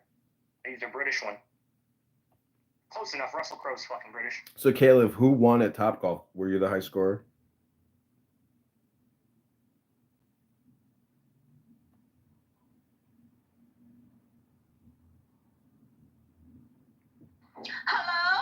Hello. Hello. Issa, I'm telling you, you bring together the biggest bang rooms. You know, it's a lot of fun in your rooms, and I love recording it. I think that the beef clearance are more fun. Well, although they only focus on one. You saw my example of how they all just shitpile each other and they argue over terms with Andrew about, you know, ridiculous. It's English. It's English class. I'll tell you what, my rooms are like a shelter. Like when people get tired of the other rooms, they just come here, hang out for a little bit, then they go again. It's like a shelter. A decompression room, I guess. Sometimes, because sometimes it's very stressful. We have a lot of stupid people. Yeah, you were talking about content a minute ago, Congressman John there. And the worst content I think that exists on this app is the semantics content of arguing what a word fucking means. Yeah. Well, that's why I say this is like an ESL training platform for international non-native English speakers. And they want to talk about words and what are the definition of those words, or they want to say, I know what that word means, but I'm not going to tell you what that word means. It's an insane asylum. This is like people digitally sheltered. I wanted to ask you, Edmund, since you have an unknown account, do you still get to react to speakers with the emojis? No, there's no interaction. Not anymore? I can interact with you on this account, obviously, but No.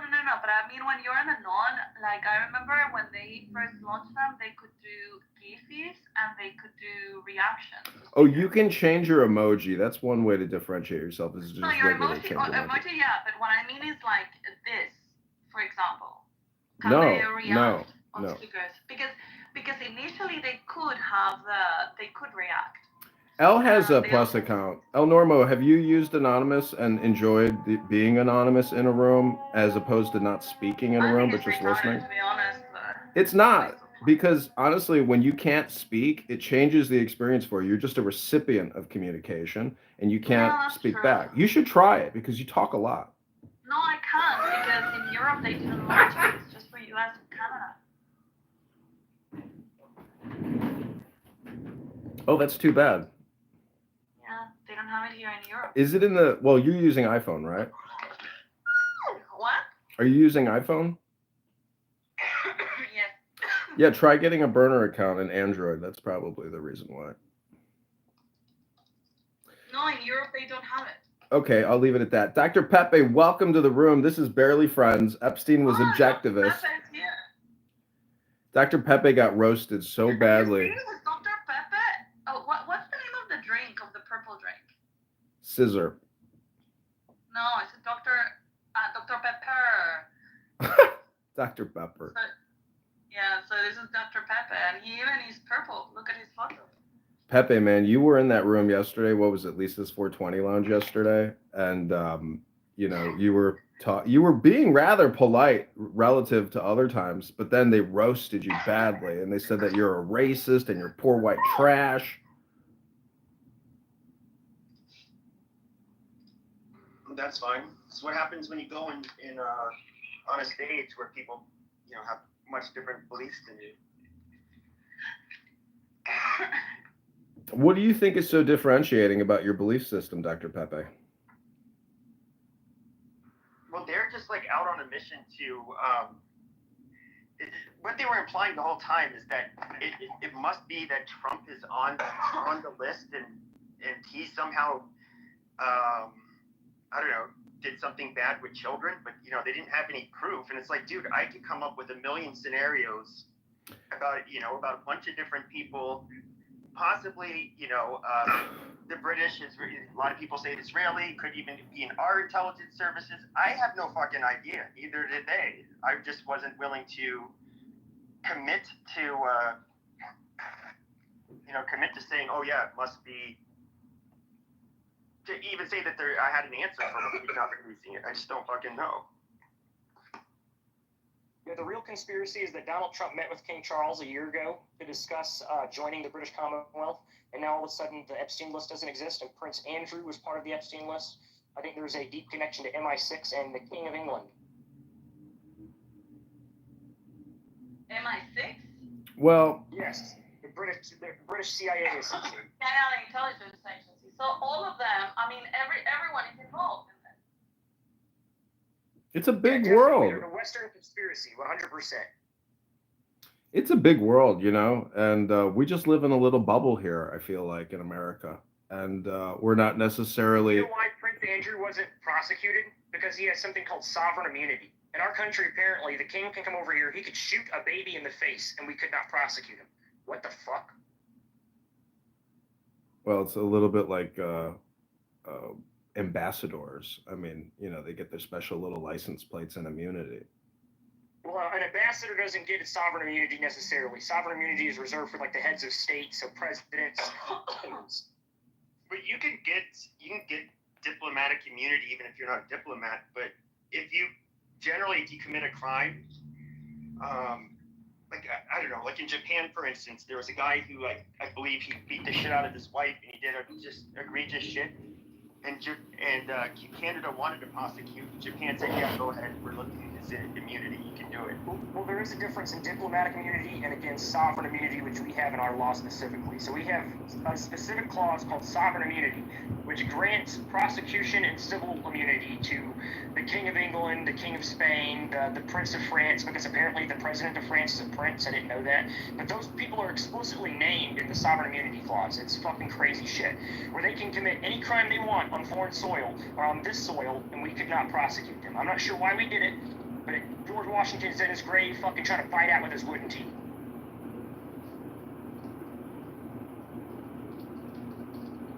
And that's why Prince Andrew can't be charged. He could be on tape raping 100 girls, and they said that he has immunity because of sovereign immunity. That's why he specifically is allowed to just walk around. Crazy fucking shit. Because he's a prince. It's like, why do we have royal recognition? We're the land of the free republic. We should not recognize the royals in any manner of leadership at all. They should be completely disregarded and treated as regular citizens in every single way.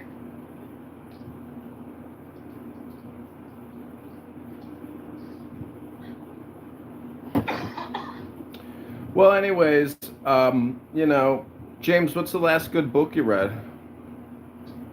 The last good book I read was the book about the Hague Invasion Act and why we implemented it. I think it's amazing stuff, the Hague Invasion Act. What's it about? Well, the Hague is basically the ICC, the International Criminal Court, and the United States decided that we don't fucking like them, we don't like their bullshit. So if they ever arrest a U.S. service member or a U.S. citizen, that we will invade Norway and take it over to free them. That we will use military action to invade a NATO ally if they try to arrest one of us. That's how fucking serious we are. I fucking love the Hague Invasion Act. Beautiful stuff. And do you think it's going to be applied in 2025? I think that it is still in the books and they don't arrest U.S. service members or people like Bibi Netanyahu because that act specifically. There's a reason Bibi was not arrested for his ICC warrant, and it's because the Hague Invasion Act.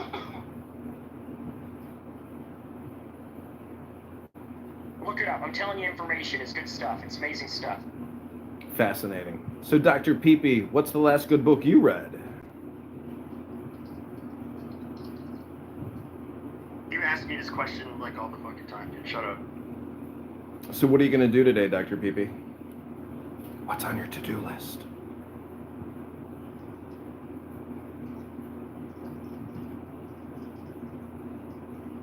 Isa, what is the last good book that you read?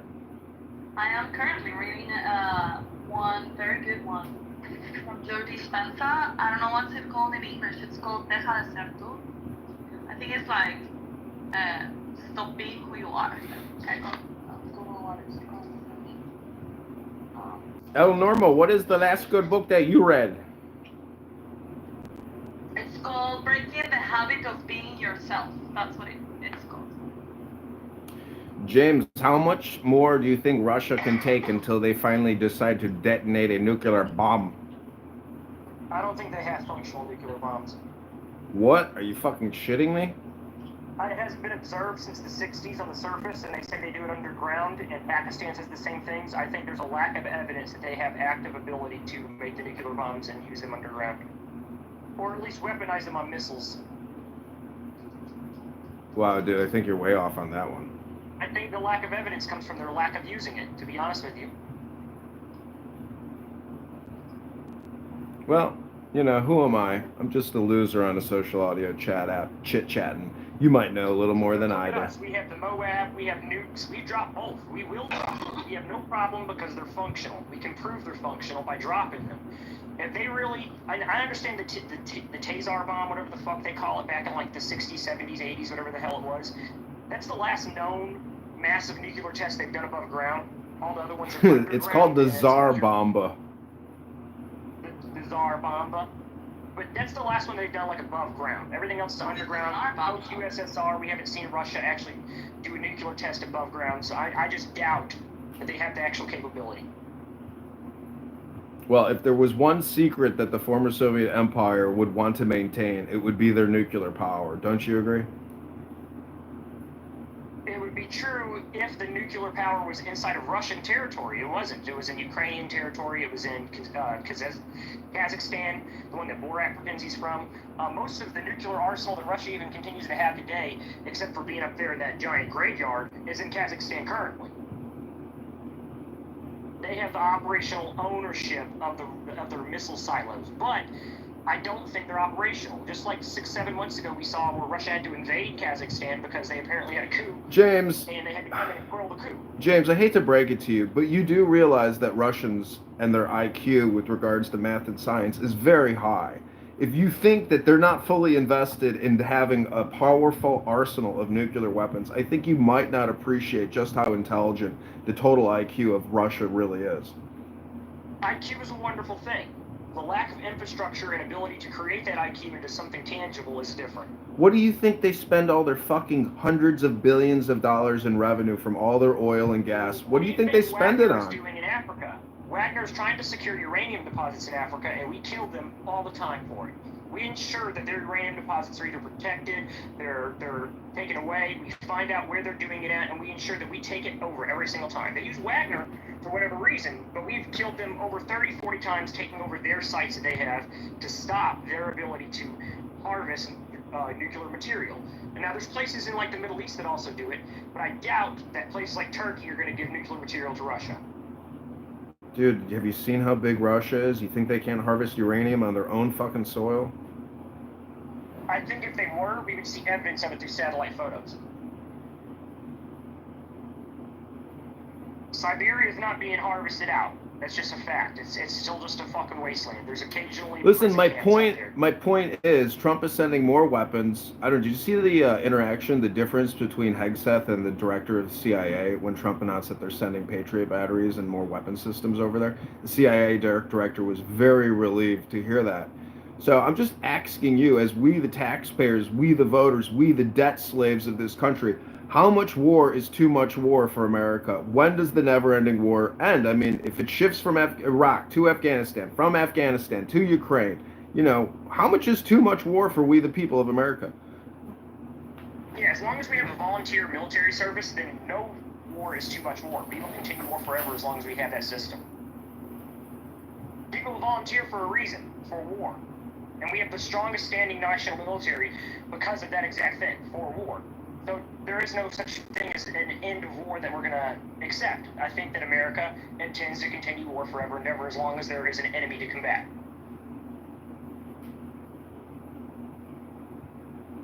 After all, manifest destiny must be achieved, and that's either achieved through political means, trade means, or military. 3 ways.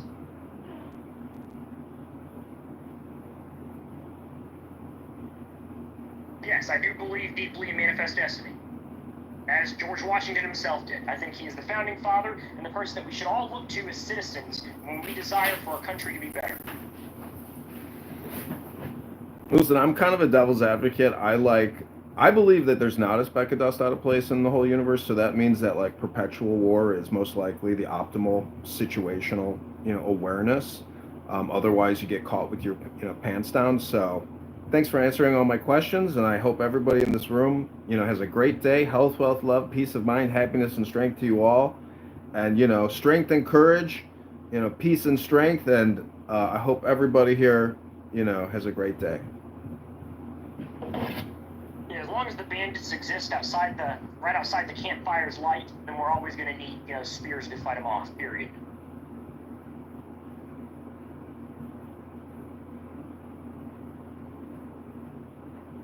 Also, I'm not sure if you've seen things like Operation Christmas Drop that they do over in the Pacific Islands.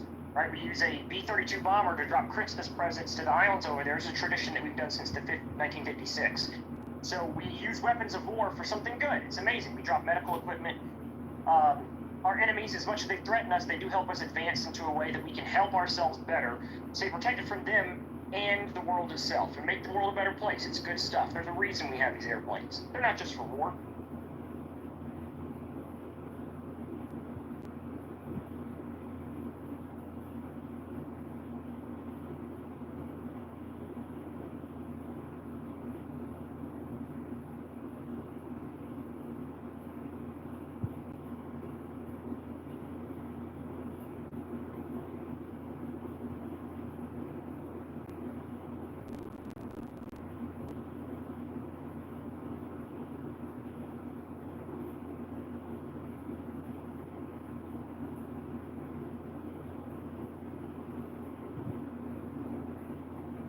The question I have for the room is, do you think that Donald Trump should bend the knee to I'm not going to MAGA pay you to and do figure what out we your want in regards relationship to the goals. Epstein If list? you I aren't say genuine and fuck yes. authentic I to think that yourself, guy and you should don't release move the unless my names, dollars and I move, don't care then all there the is no excuses that I've potential been given of, oh, relationship it's going to harm this, possibilities. it's going to It's dead destroy on that, arrival. there's a bigger plan at play, all the things that you've read on Twitter, I don't give a shit. All I care about is the list, and then we put some ropes in some trees, and we hang some pedophiles. I said it.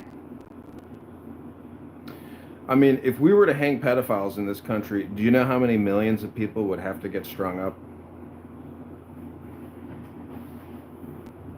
I'm not sure I see the problem. James, we don't even do capital punishment. You could be on the train and get murdered by some fucking homeless person, and that guy is going to sit in prison the rest of his life, and we, the taxpayers, are going to go further into debt to house that fucking guy. There is no capital punishment in this country. There should be capital punishment in this country, but there's not. Instead, there's debt and payments to private prison corporations and to public prisons.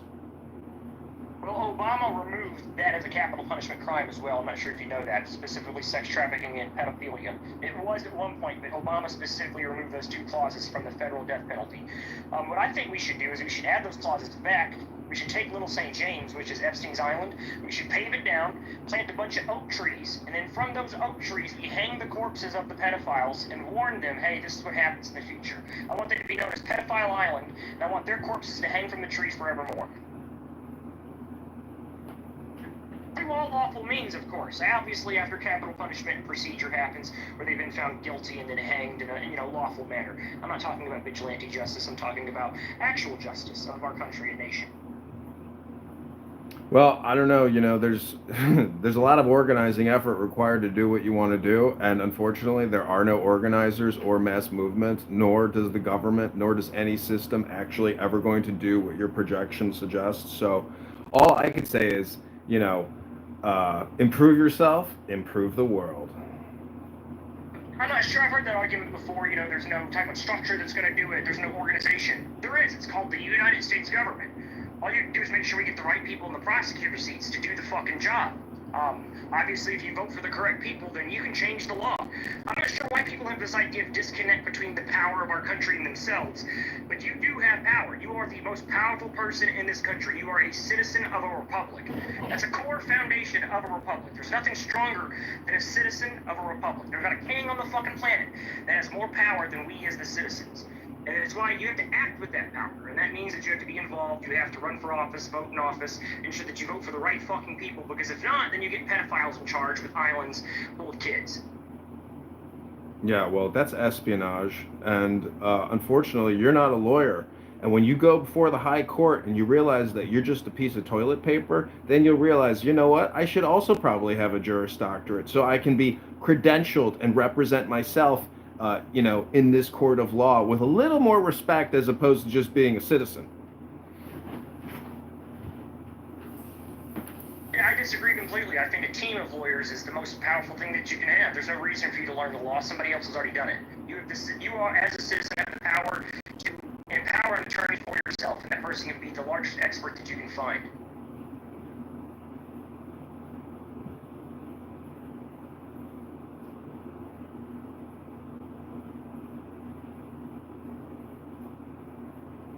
I do think it's important that we remember that, specifically as citizens of a republic, that you are the most powerful people in the entire planet. Every kings come here to beg for our guidance, for our approval on things. They come here and beg the citizens of this republic for everything that happens in the planet. There's nothing more powerful than you as a citizen. That word, citizen.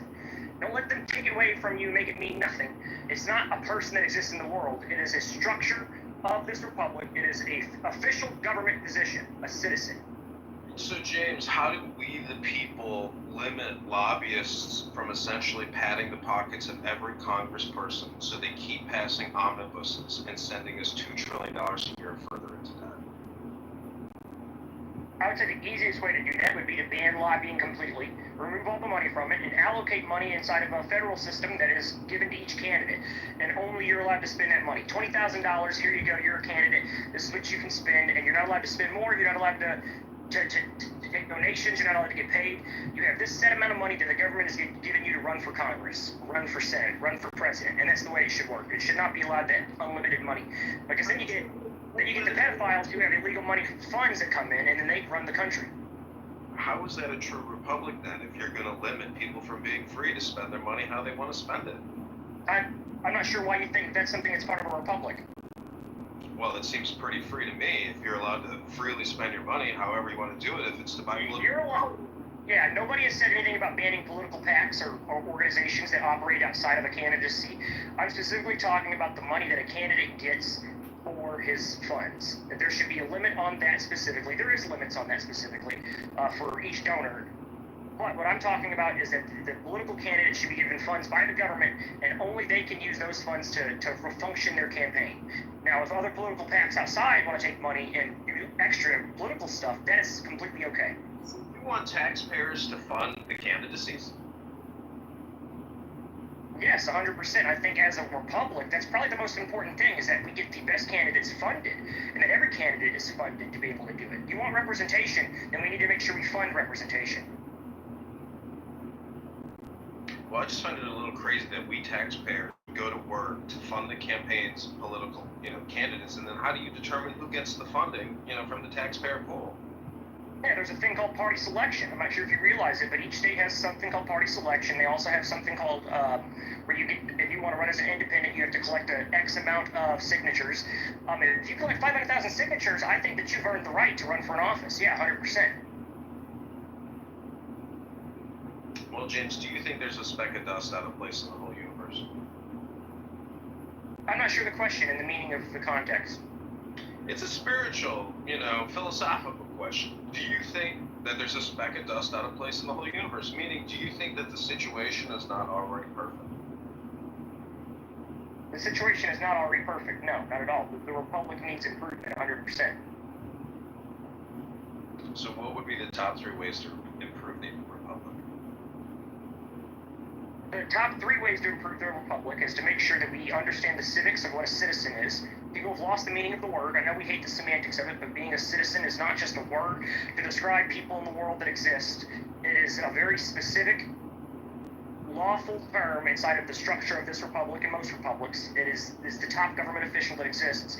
2 would be to ensure that we are funding representation, that way billionaires aren't the ones running the country. I know people love that. They're like, oh, they run successful businesses and stuff, but the guy who runs the auto shop down the street might be smart, might be more intelligent than the fucking billionaire who is a nepo baby. There's no reason that we should be excluding the poor guy from representation. The representation should be equal for all of us. So that's number 2. Number 3 is enforce the borders, and by that I mean that there should be a trade agreement between us and foreign nations, that if you send X amount of illegals this way, then we get Y amount of your land squared. So if you send 100,000 people over here illegally, then we get 10 square miles of your land. you want to join America, we want you to join America, but we want not just you, the people, we want your land as well, the resources that come with it, we want the wealth, and we want to make sure that this country can succeed and survive with you added to it, and we need to expand if that is going to happen. Those are the three things as this republic that we need to do to survive. So could you compress that a little more for us? Maybe just re-summarize. I'll re-summarize the third one. I think that border trade agreement is the best fucking thing I can ever think of. That if you send people over here, we get X amount of land. That creates an exponential type of agreement where there's more borders, which means more people are following over. Which means there's more exponential increase of land grab that happens as more people try to cross into these new borders that exist in new lands. So their countries would be inclined to stop the mass immigration. They would be inclined to make sure that they have the least people going there possible. So it would make that where we have less funding on the border of security, they would take over that side. And if there was, then we just get more land and resources anyway. So no matter what, there's a win-win-win agreement for the United States. It's amazing. It's the best deal ever. I think we should fucking do it. Okay, so when somebody asks you in your constituency, why should I vote for you? What do you say? Well, it depends. What you're asking, like, I think of public events where I'm out there, there's a ton of different fucking people, if I'm gonna be honest with you. You have to say some different specific person, whoever you're talking to. Okay, let's say a Republican voter, registered Republican in your district comes up to you and asks you, why should I vote for you? What do you say? Alright, I'm just gonna think of what I usually say at speeches. And what I say is that we have had a government, or as long as I've been alive and as long as you've been alive, where we saw Twin Towers fall, we saw COVID, we saw draconian measures, we saw the worst of political leadership that has ever existed. And then if we want to continue down that road of failure, then vote for somebody else. But if we want to try to turn that around, if we want to make sure that we correct this path, and we are on the right path for this republic to stand for the next 1,000 years, then we need people that are fighters for this position. And I am a fighter. I've been here fighting the whole time. I use my name as a fucking weapon. Make sure that you support me, because if you want to fight for this country, there's no better person. The other guys aren't doing it. Jason Smith, for example, 14 years been there. Is it better? Are we better? No, we're not. All he's done is take money and sit there and become a fat cat. We can pick anybody else and we would do better than him. Any other person would be better. So why not pick the person who really wants it? That's exactly what I'd say. Yeah, I agree with you, but I think you should also add in some numbers from usdebtclock.org to that explanation, because you can judge a man's character and their performance by the numbers. $2 trillion in debt every year. We're at $37 trillion since basically 2004. I mean, there was no debt in this country in 1990. It was like in the hundreds of billions. It's nothing. You have to remember that the people I speak to don't even know who their congressman is, so a lot of the numbers are just going to fly over their head. So when it comes to like political rallies and speeches, it's mostly rhetoric. Sometimes you put numbers in if it's televised so that the people online can read it, since it's going to be reviewed later. But the people that are there, they just really want to be passionate. They want to be filled with energy. See, it's easy to say that there's going to be a debt jubilee, but the reality is there's not going to be a debt jubilee, most likely.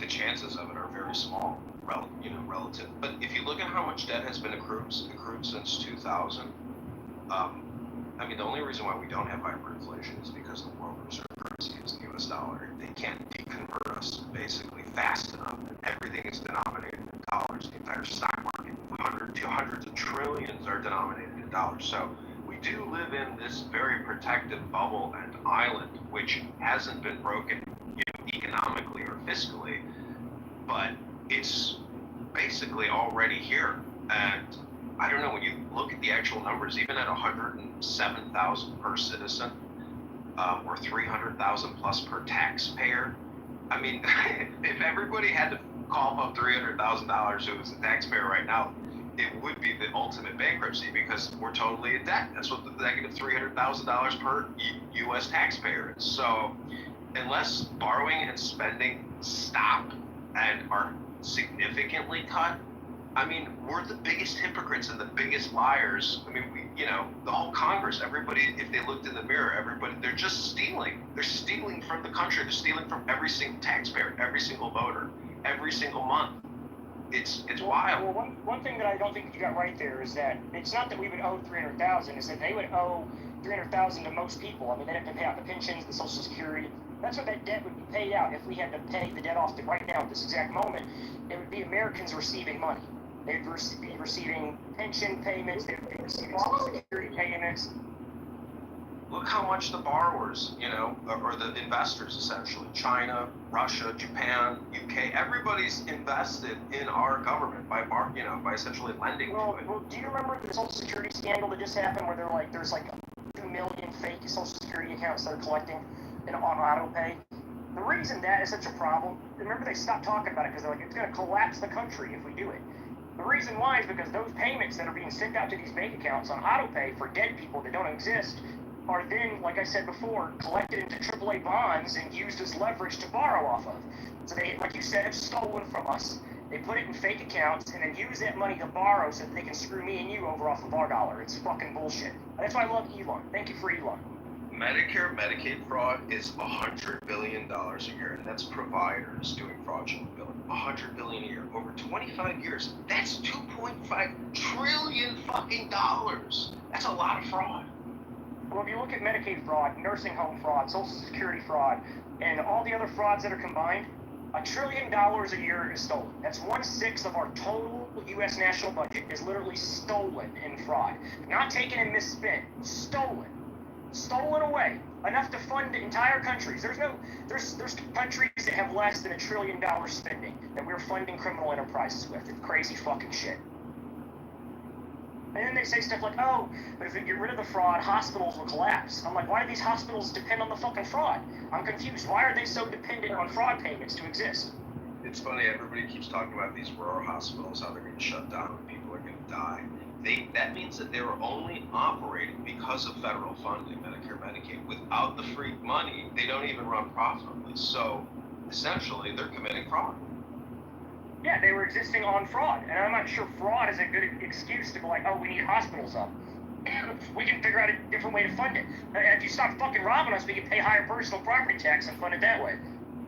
So what do you think about the xenophobia essentially being projected on we, the American people, with regards to ICE and alien raids, and even doing, roundup and capture with what they call accessory or wrong place, wrong time people who are not on the lists to be rounded up? I mean, do you think the U.S. should suspend habeas corpus, deploy the National Guard in every state, and literally expunge and expel every single illegal alien who's here illegally? As long as they look Muslim. As long as they look Muslim. No, who came out specifically? No, I'm just joking. That's a joke. No, but I do not think that we should be sending the National Guard and suspending habeas corpus. I think there's no reason to do that. There's nothing in the law that says that the illegal immigrants have to wait inside the United States for due process. Every single thing that exists says that they can exist in their home country and get their due process through the U.S. Embassy. It's also important to notice that if you charge into a U.S. Embassy that's U.S. soil, you're trespassing. You'll be kicked the fuck out. There's no reason or right that you have to stay. And there's no difference in a U.S. Embassy and our border. So you crossing the border or you running into a U.S. Embassy, you're not going to be allowed to stay. There's nothing in the law that says you should. But again, my immigration plan, I want you to be a citizen. I want you to join. I want you to be part of our country. Manifest Destiny means that we need you and we need your fucking land. We need all your resources and we need you to be part of this republic. So if you really want to join America, then make sure you support that idea. We're going to trade you for land and we're going to bring it all in. It's going to be beautiful. Beautiful. Mexico will be part of America. So Issa, when you say that Epstein was objectivist, do you mean that he was not subjectivist, and therefore he was more of a materialist? I don't know, I just was trying to insult Simon. I mean, why do people even say the word objectivist, subjectivist? Like, it's object, subject. One is essentially words, and the other one is material objects. Am I wrong in that analysis? No, it's just a philosophy. It's not about objectivity. It's about objectivism. It's different. Like, you don't think objectivism is essentially materialists? Meaning that they're not philosophy or books and cultural conditioning they believe. They're basically atheists, which is what Simon is. Yeah, I would agree with you, John. Your description is pretty apt. Giza, why she can't grasp that concept? Because she's a woman, John, of course. It's too complex. She just cares about handbags and finding a good husband. It's finding a good husband. That's good. That's right. Yeah. Well, I haven't cared about that too much because I have only dated shitty people. That is true. Yeah. Aww. But there's hope for you yet, Lisa. I think you will get there. Inshallah. Yeah, I'm already putting myself out there. Going out with a lawyer tomorrow. Oh, fantastic. What? Is he Swiss? Yeah, a Swiss lawyer, yeah. Oh, no, congratulations. I hope so. I hope you're dating a lawyer and you're not like bringing him to sue boyfriends that reject you. So are you like a dominant person or are you like a No, I'm not. But I don't like quite like him too much. I mean, like, also I am a little bit torn because he's from my industry. He's a sports lawyer. And we have too many friends in common. I met him like 2 years ago, actually, in Bucharest. And I met him, and then, well, yeah, I don't know, like, I connected with him, but I was thinking more like professionally. Yeah, but lately we reconnected, and he's been asking me out, and yeah. No, but I think it's good, Lisa, to put yourself out there. If worst comes to worst, you have exactly. Like, I am not going with like any like super intention. You know, I don't feel like that amazing chemistry, but I mean, like, why not? You know. Oh, we'll see. We'll see what happens. Hopefully, you know, whatever comes out of it, it's bound to be positive. Yeah, I mean, in case, I mean, like, it doesn't have to work out, you know. If it doesn't work out, like, I mean, he's already a friend. Yeah, but it's good to keep them a little bit on their toes, Lisa. Like, you can't show too much interest. That's not the Latino way, you know. That's right. I'm going to a football match tomorrow. Oh, great. Well, at least there will be some entertainment as well. So. Oh yeah, that's what I say. Like, I'm not worried about it because, I mean, we're meeting for drinks and whatever, and then we're gonna go to a football match. But I'm not worried because, again, like, I go to a football match, and even if like there's nothing like a vibe or whatever, like, I already know him and we get along, you know, and we have friends in common, and some friends will be also in that match. So yeah, it'll be amazing. It'll be cool. Yes, yeah, but I do understand the complexity of having, you know, overlapping networks, because then it's like you can't, not that you want to be an asshole, but if you feel like being an asshole, you have to be careful, you know. Yeah, but that's also good on my side, you know, because if he is an asshole with me, that will not play well for him either. True. So it's like mutual, how is it called? Mutual destruction. Or mutual assured destruction. Yes, Assured destruction, yeah. You both have nuclear buttons under the shirt. Exactly. But I think it's very nice, Lisa, that you at least explored a natural thing. Yeah. Because I feel like today. I haven't. Well, the guy that my ex-boyfriend, it was from here, from Clubhouse, but I haven't dated people online in like 5 years, you know. That's very good. So I only have dated people that I meet in real. Yeah. And I think that's more natural, because also 100%. It's more reminiscent of how it was, you know, before. So people are more not careful, but people are more persistent when you make a connection in real life, because you know, this swiping here and there, I don't think it's beneficial to anyone really. I think it's So good on you, Isa. I'm not kissing your ass just because I was Jews-burging before. It's just I think it's nice to hear, you know. Yeah. Anyways, guys, what about Bitcoin? Can we talk a little bit about Bitcoin? Why do you want to talk about Bitcoin? Just a little bit, Lisa. I'm worried. It's my father's retirement, and I want to know if I'm going to have to support it financially. Yeah, true. That's very true. What else do we have to talk about besides your dating at the moment? I just don't see anything from my dating. But Congressman. What was the last book you remember reading? And why do you have 2 accounts? Because I was in the shitter. So the last book I read yesterday was The Tao Te Ching and the Tanya, and I was reading it in Abby Eva's room where Bussy was screaming at the top of his lungs, and I just read the book and talked over him. It's like doing a live exorcism.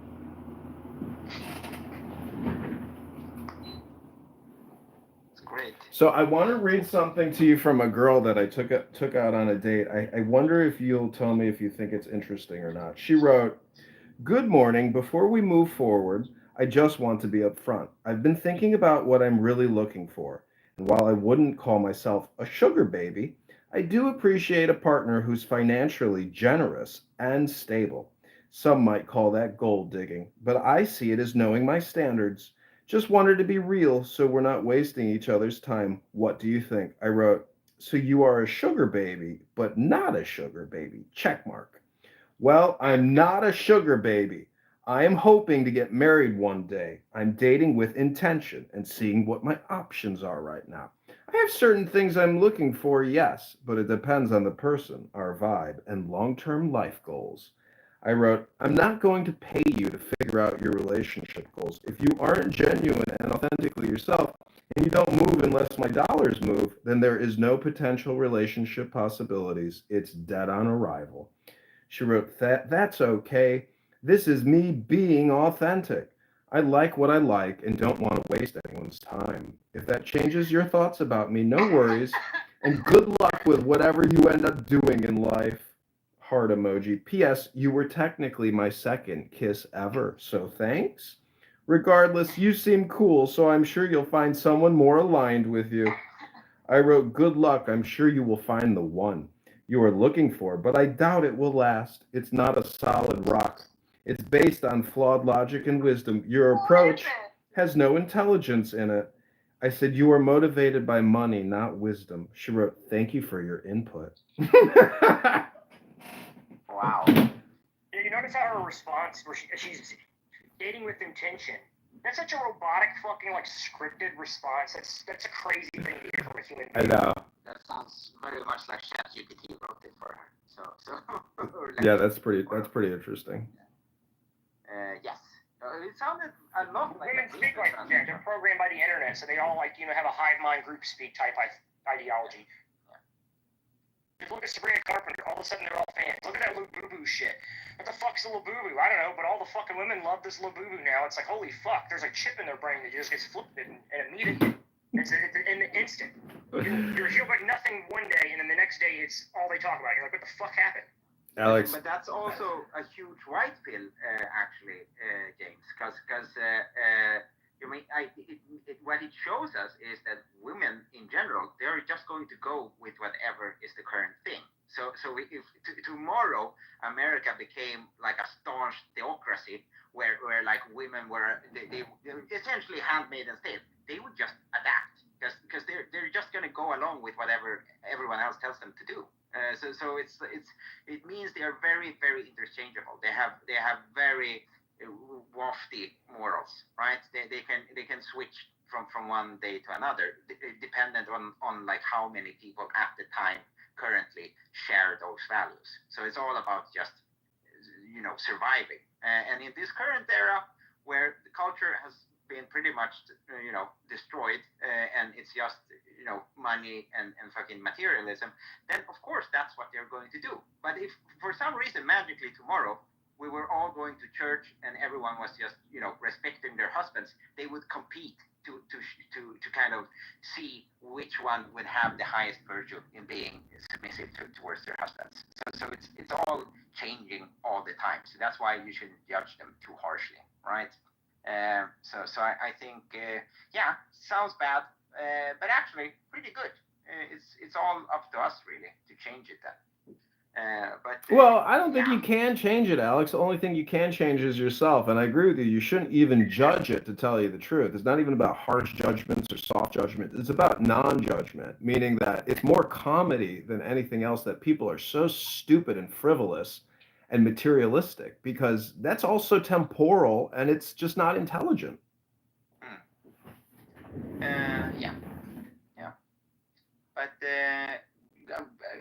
in a sense, it was good that she communicated this to you, because I mean, then you don't have to bother anymore, John. You can just move on to someone that's actually better. So we'll see. But it's also hard today, at least from what I understand, because I'm in a committed, relationship, about to head into marriage, and I mean, it seems rough out there, especially now. Again, with social media, every woman essentially getting validation, or gaslighting themselves into thinking that they are catches, all of them. There's no one with a realistic, sense of what they actually deserve currently. So we'll see how that works out. A young pretty girl in her early 20s who doesn't want to work is essentially a parasite, and they're looking, for a host, and that's what fucking a sugar baby is. It's a parasite looking for a host. Yeah. Yeah. But again, she's just maximizing, what has been given to her. She hasn't earned it. It's just by virtue of luck, really, that she's in this position, and she's trying to leverage that the best way she can. At the moment, before she becomes too old and too ugly to actually do anything about it, right? I mean, we can say that, yeah, it's immoral, it's disgusting, I wouldn't do that, but in all honesty, we don't know, because we aren't in that position. However, what really grinds my gears here, John, is it's the force. It's the force that think they deserve a supermodel husband with a horse dick, and that buys her fucking round trips around the world. That to me is delusional, and I don't understand where it comes from. This sentiment that they deserve everything they would ever want without having to work for it. Even also because they don't even have something to leverage. That's to me. That's I don't know. It's crazy. It's like a trans person, but it's they're not going to do anything about it. They're not even going to put on makeup.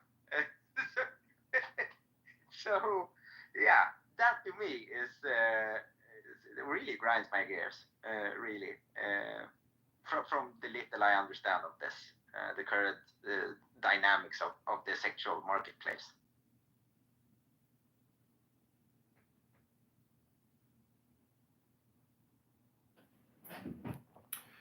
Well, I wrote her. I wrote. Are you writing with ChatGPT? She wrote, with this, no, but I'm kind of flattered you think so. I wrote, my friends commented that you sound like a robot. She wrote, lol, okay. I said, I wish you the best of luck. Truly, I just think the outcome of your approach won't work out well. It's not advanced enough game theory. It's not based on wisdom. It's object versus subject. The subject is the better approach to get the object. Let's see what she writes back. Anyways, I would have just quoted like a Chris Brown song or something like that at her. Something stupid. That's all I would have done. Well, I wasted my time having lunch with her, and so she wanted to have lunch again today for an hour, and she had to clear her schedule. It's like, if somebody is always communicating with you about their schedule and how they have to analyze their schedule to figure out when they can fit you in, it's not a good sign that relationship is going to work out well.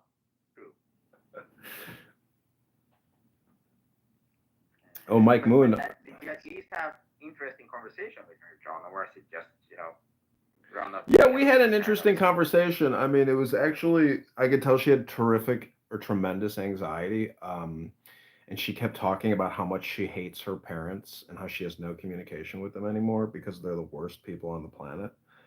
But anyways, this is what dating life is like. To me, it's actually like coming on Clown House and you're actually acting as a therapist in a way for people to do their talk therapy with you.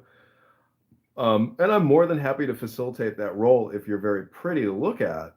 I could care less how intelligent you truly are. I mean, if you're pretty to look at, that's like 99% of the reason why I'm there, even communicating with you. But Mike Moon down there in the audience, I came across your PTR on X. I think it was your account actually, but just randomly came across it somehow, Mike Moon. But anyways, yeah. See, the thing about relationships and dating is it's really if everything is a mirror, you know, and if you hate yourself or you love yourself, everybody is just like a reflection of your own inner workings.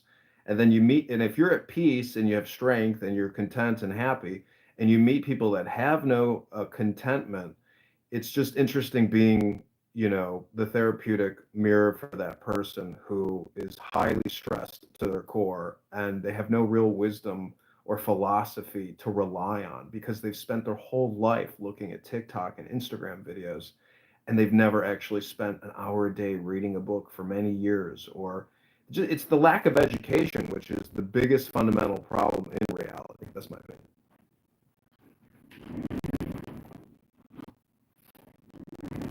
Precision education as well. I mean, giving people blanket educations is, how does it go, the Einstein thing? You can't teach a fish to do what a monkey does or some shit.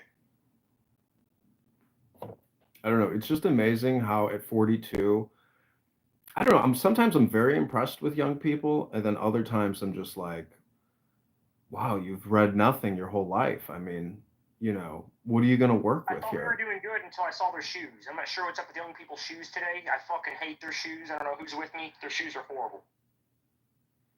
Look like fucking hooves. There's a health crisis as well with young people, and I think it's really because of the COVID-19 lockdowns, as well as the horrible diet in our system. You know, like it requires a lot of work to eat healthy because everything is completely ready for consumption. You don't even have to lift a finger, and so I don't know. Life is just a struggle, you know? And I think if anybody comes on here on this, everything is political. That is the one thing I've really come to the conclusion is like I've disregarded my belief that all communication is hypnosis. I just believe that all communication is political now. I don't know, it seems like hypnosis because after the Epstein stuff happened, I can't tell you how many times on this app specifically I heard people come on here and say the exact same fucking words over and over and over, but it was coming out of different mouths.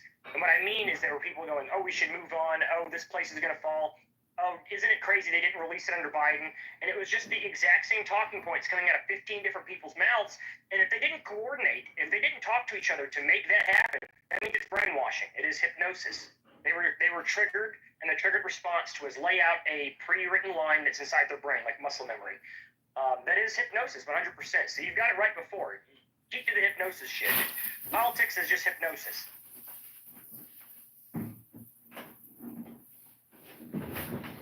Again, the trigger words or the trigger signs or whatever it is. It's the same thing like a dog. You tell a dog to sit and you hold your hand up. Inside that dog's brain is a muscle, and that muscle remembers those words and the action that's needed. So it sits. It doesn't even think about it. It just sits. That's called conditioning. It's called brainwashing. And it's the exact same thing that they've done here to real human beings. And we saw it yesterday. I saw it fucking firsthand here where people were spewing the exact same words without coordination or communication of the exact same idea of defense. It was just the craziest shit ever. And I'm not sure why they kept saying it like it was novel. Each time somebody said it, they were like, yeah, that's a good point. I'm like, what the fuck? This is the craziest thing I've ever heard. You know, some people I don't think are aware of when they create a hostile environment, what they're trying to do is condition the audience or the network. So you could say it's a tactic, but I think some people are just unaware that they're even doing it because they themselves have been conditioned to create hostile environments. So with enough philosophy and intelligence, it's much easier to control an environment with peace and wisdom as opposed to, you know, malignant behavior and malignant communication.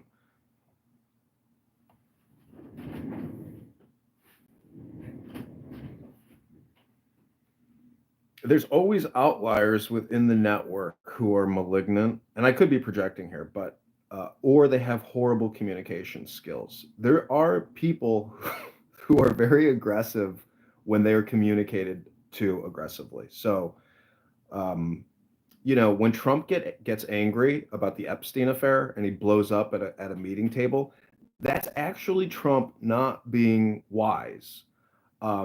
And it is the Streisand effect. Like, if you want something to go away, do not talk about it. Stop injecting it back into the public discourse. So, in many ways, Trump is not a fully matured president. And this is what I was hoping he was not going to do, was that he would control the communication, and he would be a master of the communication distribution. He would be the central node. unfortunately, he doesn't seem to be able to be aware that he can control the discourse, and thus he's getting played again by mostly the media. You know, Biden didn't even communicate with the media. Do you remember that? All those Oval Office meetings where they just ushered everybody out. Closed off. They didn't take questions, or they come out and only read the thing and they say no questions and walk off. Yep. And you know, they didn't have to do that, but they allowed the president to get away with that. And Trump should just do the same fucking thing. He doesn't have, you know, he doesn't have dementia, but he can still control the words that come out of his fucking mouth, and he doesn't. Well, that's like I've been trying to tell people, it's not the list that's damaged Trump. Nobody thinks Trump's on the list. Nobody thinks he's protecting him. The real thing is that, like, he comes on there and he's like, everybody needs to move on. It doesn't matter. It's past news. And it's like, who the fuck told you that was a good idea to say that? That's the dumbest thing you could have said. Being completely silent and saying nothing at fucking all would have been 10,000 times better than saying, move on, nobody cares. It's like, what the fuck? Because now he's complaining about his former supporters. And he's like, what did he call them? Heretics. You know, so he's saying that people like me who are talking about this list are heretics now. A religious word that's really weird to use. And it's like, all you had to do was still shut the fuck up. Even after you fucked up with the move on stuff, if you would have just shut the fuck up, it would be over already. But instead, he's continuing. That's what I'm confused about, is why is this old man not shutting the fuck up? Is everybody scared to tell him to shut the fuck up? Like, what the hell? Well, again, it would have been better for complete silence. They just said nothing at all. Nobody asked to talk about the list. For some reason, he just started talking about it and sent a memo out, and it's like, oh yeah, there's no list. It's like, why the fuck did you do that? Well, it's all water under the bridge at this point. But I don't think this cat's ever getting out of the bag, because Epstein is fucking DEAD. And dead men tell no tales. And I think so is Virginia. Yeah, so is Virginia. And, you know, Ghislaine ain't ever gonna fucking squeak like a bird, because that crazy bitch is as guilty as Epstein. So she's not gonna talk about all her high crimes. She wants to get the fuck out. She had the TV in her cell. Yeah, I guarantee she gets out. I guarantee it. So people forget who her dad is. Her dad is MI6 connected, Mossad connected, CIA connected. Like, it's a huge... That's the reason why people think Epstein's connected. Not because of his name or him or the people he knows, but it's because of her and her dad's connections. Well, I don't think she's getting out. I don't think she's going to get out. I think they want to control her. And when I say they, I mean the network. They don't want her getting out. I don't know. How much longer does she have? I have to look it up real quick. I forget. I don't think it's a life sentence. I wonder if she'll get a pardon or something by Trump on the way out.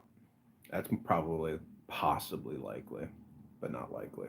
It's possible, because he knew her and he wished her well. You know?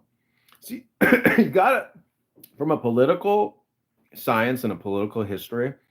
All these Trump haters on this app with the TDS who just think he's the devil incarnate, they can't really appreciate his political success story and survival story in many ways. You know, that's the one thing I think. She's scheduled for release in 2037, but will likely get out earlier than that. 2029 is the estimates because of Florida's release laws. She's in a low-security bungalow prison where she gets her own bungalow that she gets to sleep in at night. Not a cell, a little fucking hut on a little golf course inside of Florida, low-security federal prison. Yeah, she lives better than I do, probably. I mean, she exercises. She goes out for a nice jog in the sunset. Takes a nice hot shower afterwards. Really be in Florida and go out there and get take a tan and stuff. It's such bullshit, dude. I'm so serious. Like when I was describing, like when El Norma was on here, he's talking about it earlier. He's like, it was a plea deal. It was this, is that. And it's like, why the fuck don't we regular people get something like that? If you stole $5 worth of candy from the store, they're gonna drop the book on you. They don't give a shit. They're not gonna be like, well, you wanted candy. We're gonna do work release. You know what I mean? You're gonna get the fucking book dropped. They're gonna come at you no matter what, because that's the way that they think. Well, this is a legal industrial complex we live in, and a medical industrial complex we live in. Those are the two biggest money-going professions, and if you don't have money to essentially network that into your legal complications, life is difficult. You know, it's a challenge. If you're born in America, you got to live your life real squeaky clean and as perfect as possible, and that means getting a high score on your ACTs, to getting into a good college, to enter into one of these industrial complexes, whether it's legal or medical. it's the profession that always pays. I mean, it's what it is. This is life. And Ghislaine had a lot of money. Epstein's estate just got a $118 million tax refund from the IRS. So even the estate keeps paying out. Welcome to reality, James. This is called reality.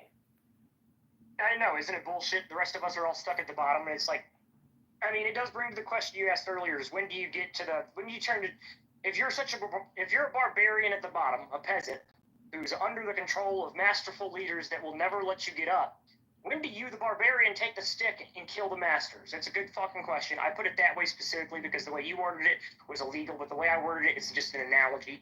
It's some fantastical comparison. Well, but you get what I mean. I was asking a provocative question, but one that all men must, essentially contend with, which is just life and death, and how politics and history. I mean, you could look at the French Revolution, and use that example. But anyways, I mean, to me, the whole thing about the Second Amendment is it's our protection against a tyrannical government, and I would say a government that makes you work 3 out of 5 days just to stay alive, to fund the debt. Like, it has become a tyrannical government in a financial economic sense. But when you look at the 4 years of Biden and the trans LGBTQ insanity, as well as never-ending perpetual wars, I'm just saying that we, the people, do not control what is happening. It is really lobbyists and Congress and Senate and the Federal Reserve, which has their own political cartel, which can't be broken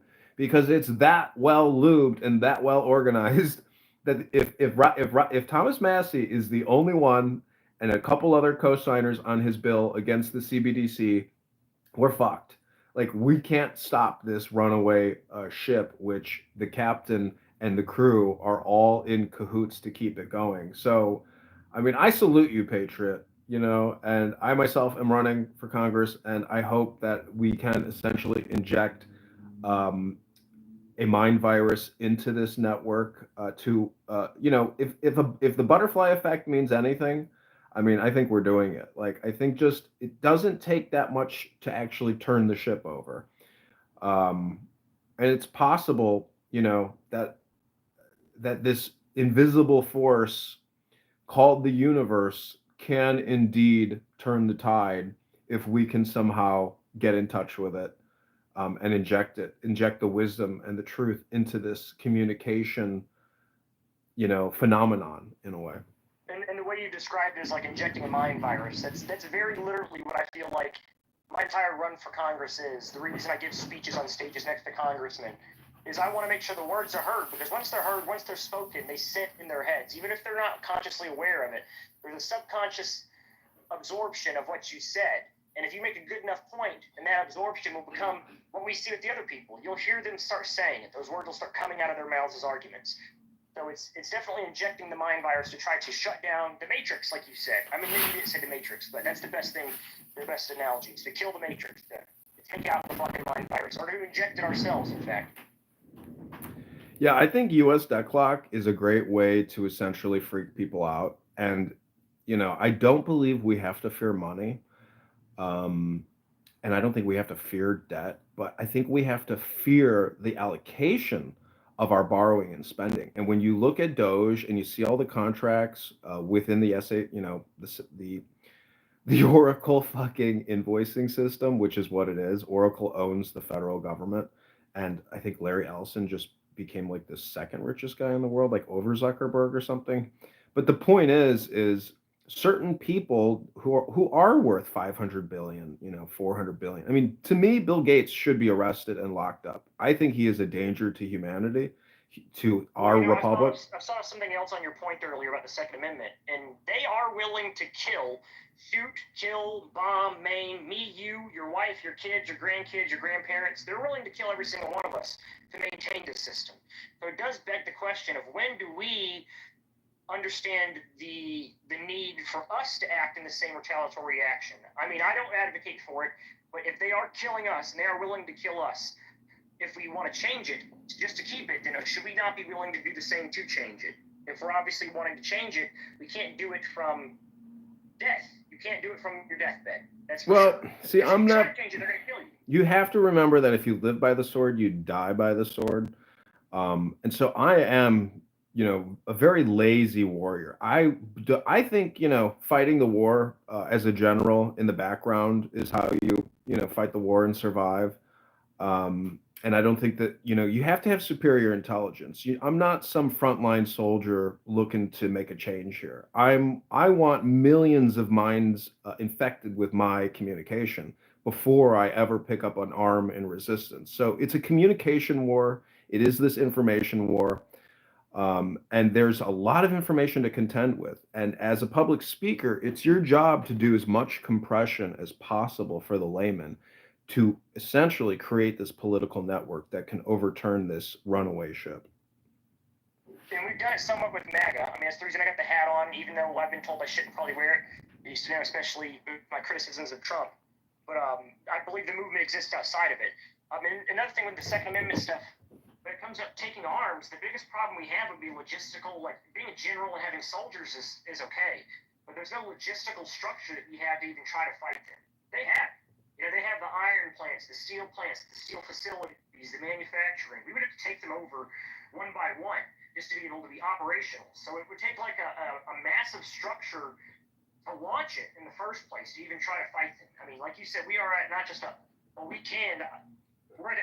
have a knife at our throat, and if you fucking move, they're gonna kill us. It's essentially what the situation is. That's why I run for office. I'm trying to remove the knife. And I think you're doing the same thing. Maybe not remove the knife, stun the guy holding it. Something. We got to do something. Well, I just think it's like everyone is so lazy, no one is willing to resist. And, the people who do pick up the pen and actually have intelligence and can expose, I think it's just so easy to connect the dots because Open Secrets, the guy I'm running against, Darren LaHood, if you go to Open Secrets, and I filmed videos about his Open Secrets, about how much money he's collected from corporations and from PACs, and you just look at who the donors are and you look at his communication from his office, it's all essentially propaganda for vaccines, for health insurance companies, and those are his main recipients. So the guy straight up told everybody, get vaxxed now or this pandemic will never end and you can't go back to work. That type of insane type of communication, which to me is traitorship, because if you look at the adverse effects, like all the information is out there. A lot of people are just in total denial and they don't even want to discuss that information.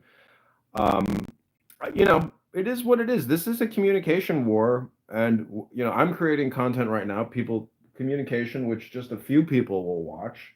We did get a lot of thumbs up on this communication transmission, but people say to me, they're like, do you even work? I'm like, have you ever run for Congress? Do you know how much communication is required to run for Congress to even try to break through the shadow banning, through the spam filters? Like, I'm basically labeled as spam. The opposing party is not labeled as spam.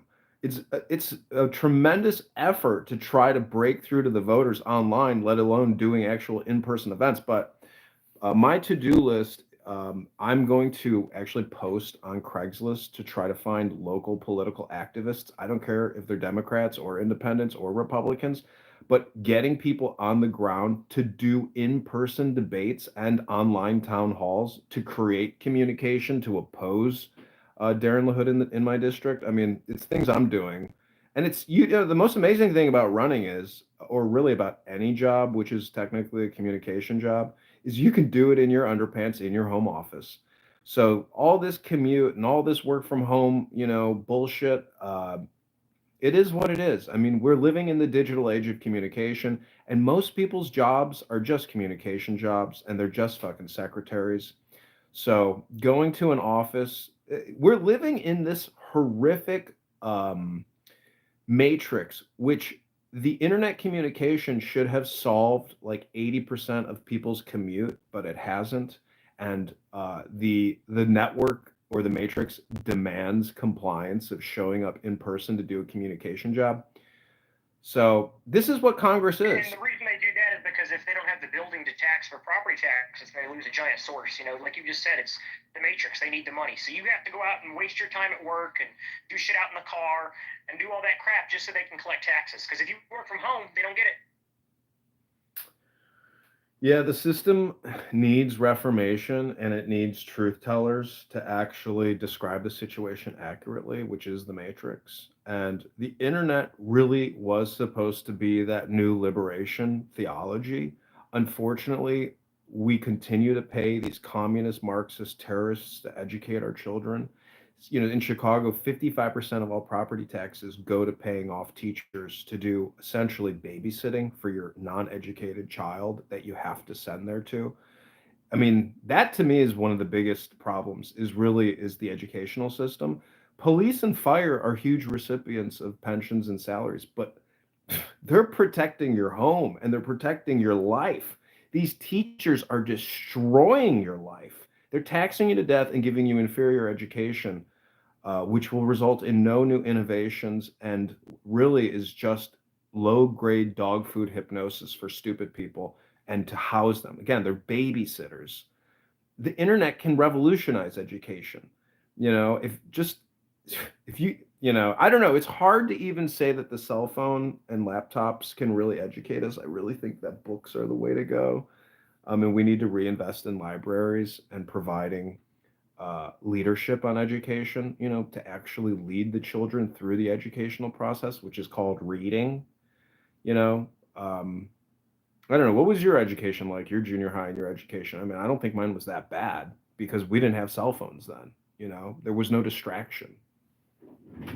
I had cell phones, but I had a competitive ideology when it comes to education. So I liked dominating my classmates with my ability to learn. I wasn't very good at sports and stuff like that. I mean, I've always been a communicator, so becoming class president was my main goal. I did everything I could in a competitive sense, and I felt like winning was my entire thing. So I definitely I took AP classes from junior high all the way up. I tried to make sure I took the most advanced stuff. I would say AP history, U.S. history, world history, those things like that, which are AP classes. They were a little bit more complicated when you had to write essays for it, but I enjoyed it. I loved it. It was amazing. Well, I think everything is top down. I mean, the federal government is withholding funds from Chicago. I hope they withhold funds from every single Democrat sanctuary city. To me, this is like the most critical moment in American history. This is the turning point, the linchpin, the catalyst, and it's the Trump administration. But I just fear that they're not going to go far enough to rectify the situation. But in some ways, I'm also very pro-greedy in terms of spending. But I just fear that we're giving the money away, and it should be redirected to us, the people, through tax cuts or direct compensation. Like, I believe in liberty checks and maybe limited. See, the problem is Congress and the Federal Reserve. I think that if we could enema them and reverse engineer what they're doing, it would be better for we the people. I mean, with 46 million people on food stamps, that's like 50 million people living in poverty. And I don't believe in just raising them up through wealth redistribution. I just think that the flow of money is fucked up. I mean, the amount that the State Department passes out internationally still, the amount of weapons and the funding that we're sending to war to all these wars. I mean, let's rectify these wars and redirect the flow back to development and investment here. I mean, let's build super cities in America. Let's use the money for us, for internally within the perimeter of these continental states. I don't know. To me, everything is outward facing, and senators and Congress people, they're just the biggest fucking grifters and shills, and nothing is inward facing. I believe that we need to go within if we want to solve our problems internally. Yeah, they don't want to expand resource capture. Another thing is they also focus on like high density population housing for no reason at all. When like if we focus our infrastructure and our budget here domestically, like you're saying, we don't have to have apartment complexes that stand 100 feet tall. Expand the city out in fucking 10 miles. There's no reason not to. They have fucking billions of dollars to do so. Build single family homes that go out further. There's no reason that we should have what I call slave complexes, because they're basically plantation housings being used inside cities to house what we call the poor. And that's only because they can maximize their potential earnings out of that tax base that's inside of one small complex compared to multiple townships that exist, with single-family housing. It's all a big fucking scam. And that's, like you said, they focus it internally on profit. Capitalism's great, but consumerism capitalism is what we are as a society, and that's what we should focus on, is the consumer aspect, not capitalist aspect, but consumer aspect. That should be the focus of our economic system. So that means that we should be looking for the best consumer experience, not the best capitalist experience. And as a consumer, the best experience is single-family housing, a yard. There's plenty of fucking space. There's no reason we shouldn't be continuing outward. Or even solar panel attachments for housing. Now, I don't believe in solar panel, like community solar panels. They should be given to each family housing for emergency use. They're not very effective. That's the reason why. And the chemicals that go for it, beryllium, super fucking expensive, super rare, more rare than uranium. It's super crazy shit. So solar panels all over the place don't work. But yeah, there's many things that we could focus our $6 trillion infrastructure on, other than paying people's pensions. That's what we use it on. Instead of development and infrastructure, we're just using it to pay people to not go to work, who don't show up to fucking work. They don't have a reason to show up to work. Their jobs are not even essential. They have nothing they do. Most people sit around on their fucking asses all day when we call them federal employees. Well, most federal employees are actually just form fillers. They don't do anything productive. They literally just do data entry, like our friend Zenamini down there. He describes his job as being data entry. And if you go to a doctor's office, you realize pretty quickly that most doctors are actually just doing data entry as well. What about pharmaceuticals they prescribe?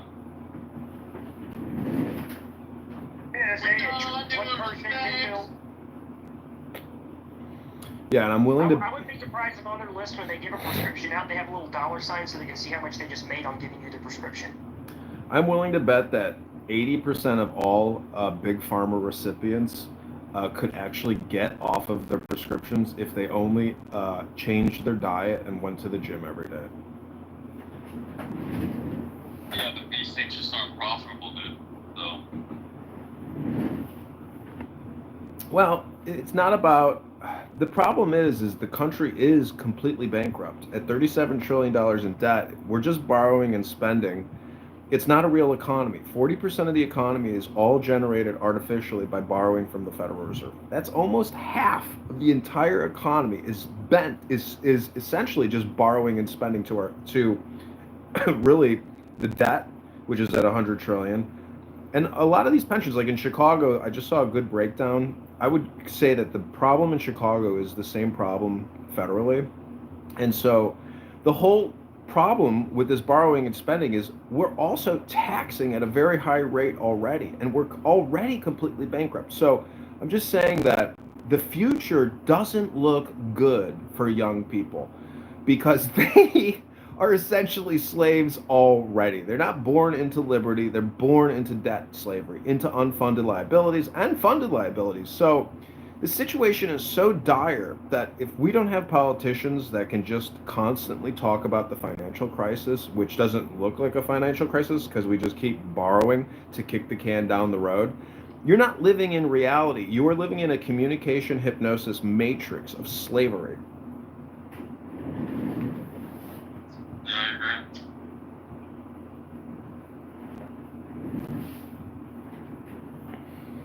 So if you have a bank account with $100,000 in it right now, you technically have $0. You really actually need to be a millionaire now. Otherwise, just based on a $75,000 a year income, you will never, ever be able to essentially achieve the good life or the American dream. You will always be a slave. Yeah, there's a reason why you have a limit on what you can pull out, and they have to make an approval for high amount transfers. And the reason why is because your account is not your account. It was taken, it was placed in a bond, it's being leveraged, and it's being traded, it's being sold left and right for the government to make money off of. It's the craziest fucking system I've ever heard of, but for whatever reason, your money's not your money when you place it in the bank. Yeah. And then they're borrowing off of your dollar. And then if they fucking screw it over, that's why your interest rates, like in a savings account, it's better to do. Because that's actually a higher rating. They put it in a savings account, they give you an interest rate. They're making trillions off of it, and they give you a 1% interest rate, right? It's like, here's your pennies for the fucking 100K that you have in there. We made 90K off of it. Yeah, it really does benefit those who are in power. I mean, it's a very unfair system at this point, and it's again, the only weapon I think we have in changing the situation and making maybe more of a level playing field or preserving the American dream is just through communication. I don't think communication, education. I don't think there's any other way to maybe change it. Like, I mean, you could look at Rand Paul and Ron Paul and Massey, and their economic analysis is far better than what Bernie Sanders or Mamdani wants, because they just want to expand the debt. And you know, Chairman Powell says that we don't ask Congress for monetary policy, and we don't give fiscal policy, meaning we don't tell you what to spend the money on, and we don't want you to tell us how to create the fake currency. And so we live in this incredible time of digital database deposits where you can wire transfer BlackRock and Bank of America and Wells Fargo and JP Morgan Chase hundreds of billions of dollars in the moment of fiscal crisis. And in the 08 bailouts with Obama, this is why Obama is the biggest fucking snake in the grass ever. It's really those 08 bailouts where he basically re-solidified the banks and gave them cash infusions. Now, supposedly the banks paid... Car lots, he just bailed out a bunch of people that were using these fake bond accounts. It's crazy shit. Yeah, there's going to be another financial crisis in this country. The banks have so many derivatives that are essentially unregulated that, you know, what's her face, that stupid bitch Pocahontas, she claims that the cryptocurrency market could create the next fiscal crisis. And you know what? She's probably right. But doesn't mean she's still not a stupid bitch. So the point is accurately describe the situation, and maybe the situation will improve. Now, the reason why she's right is because the more that the money moves over to the Bitcoin, that's not part of the bond system. There's no bonds that's traded that way. It's not the way it works. So that's outside of their leveraging borrow ability. It does weaken the dollar and their ability to borrow it. That's why cryptocurrency is considered to be the strongest thing for the regular people, because it gives us the ability to control what's taxed. They can tax it still, but they can't place it into bonds the same way. It's beautiful. It's beautiful. It takes the power away from you. There is a way to fight back. We just have to do it correctly. I don't know. I believe that my preservation is the American preservation. And, you know, if you're not patriotic or you don't believe in essentially fair play, you know we're getting gamed. It's brutal. I mean, the IRS and the income tax and compliance and then retribution and let alone selective auditing and punitive actions, like, it's a horrible system that we live in. There's no liberty here. Like, the individual gets crushed. Meanwhile, the corporations and through lawfare, I mean, prosecutorial misconduct and lawfare and lawsuits as the punishment. This is why I say Republicans need to really bring down hellfire in the legal system for a lot of the worst offenders over the past, 20 years. And this is the time for Trump and the DOJ to make big moves against a lot of his political opponents. And I don't know why they're not doing it, or maybe they're doing it and they haven't done it yet. Well, I'm going to be honest. From the moment that Donald Trump came down the escalator, while I believed in the movement of MAGA, I did not believe that Donald Trump would be the guy who would get us over the finish line. I did not think it 1 second. I thought that he's the person to lay the foundation, and that from there on, we would have to carry this on. We are the next people, the next movement. He's just a polarized force that got it together. We existed before it, and now we have a communication network that does exist. There is a massive network of MAGA, of these specific type of Republicans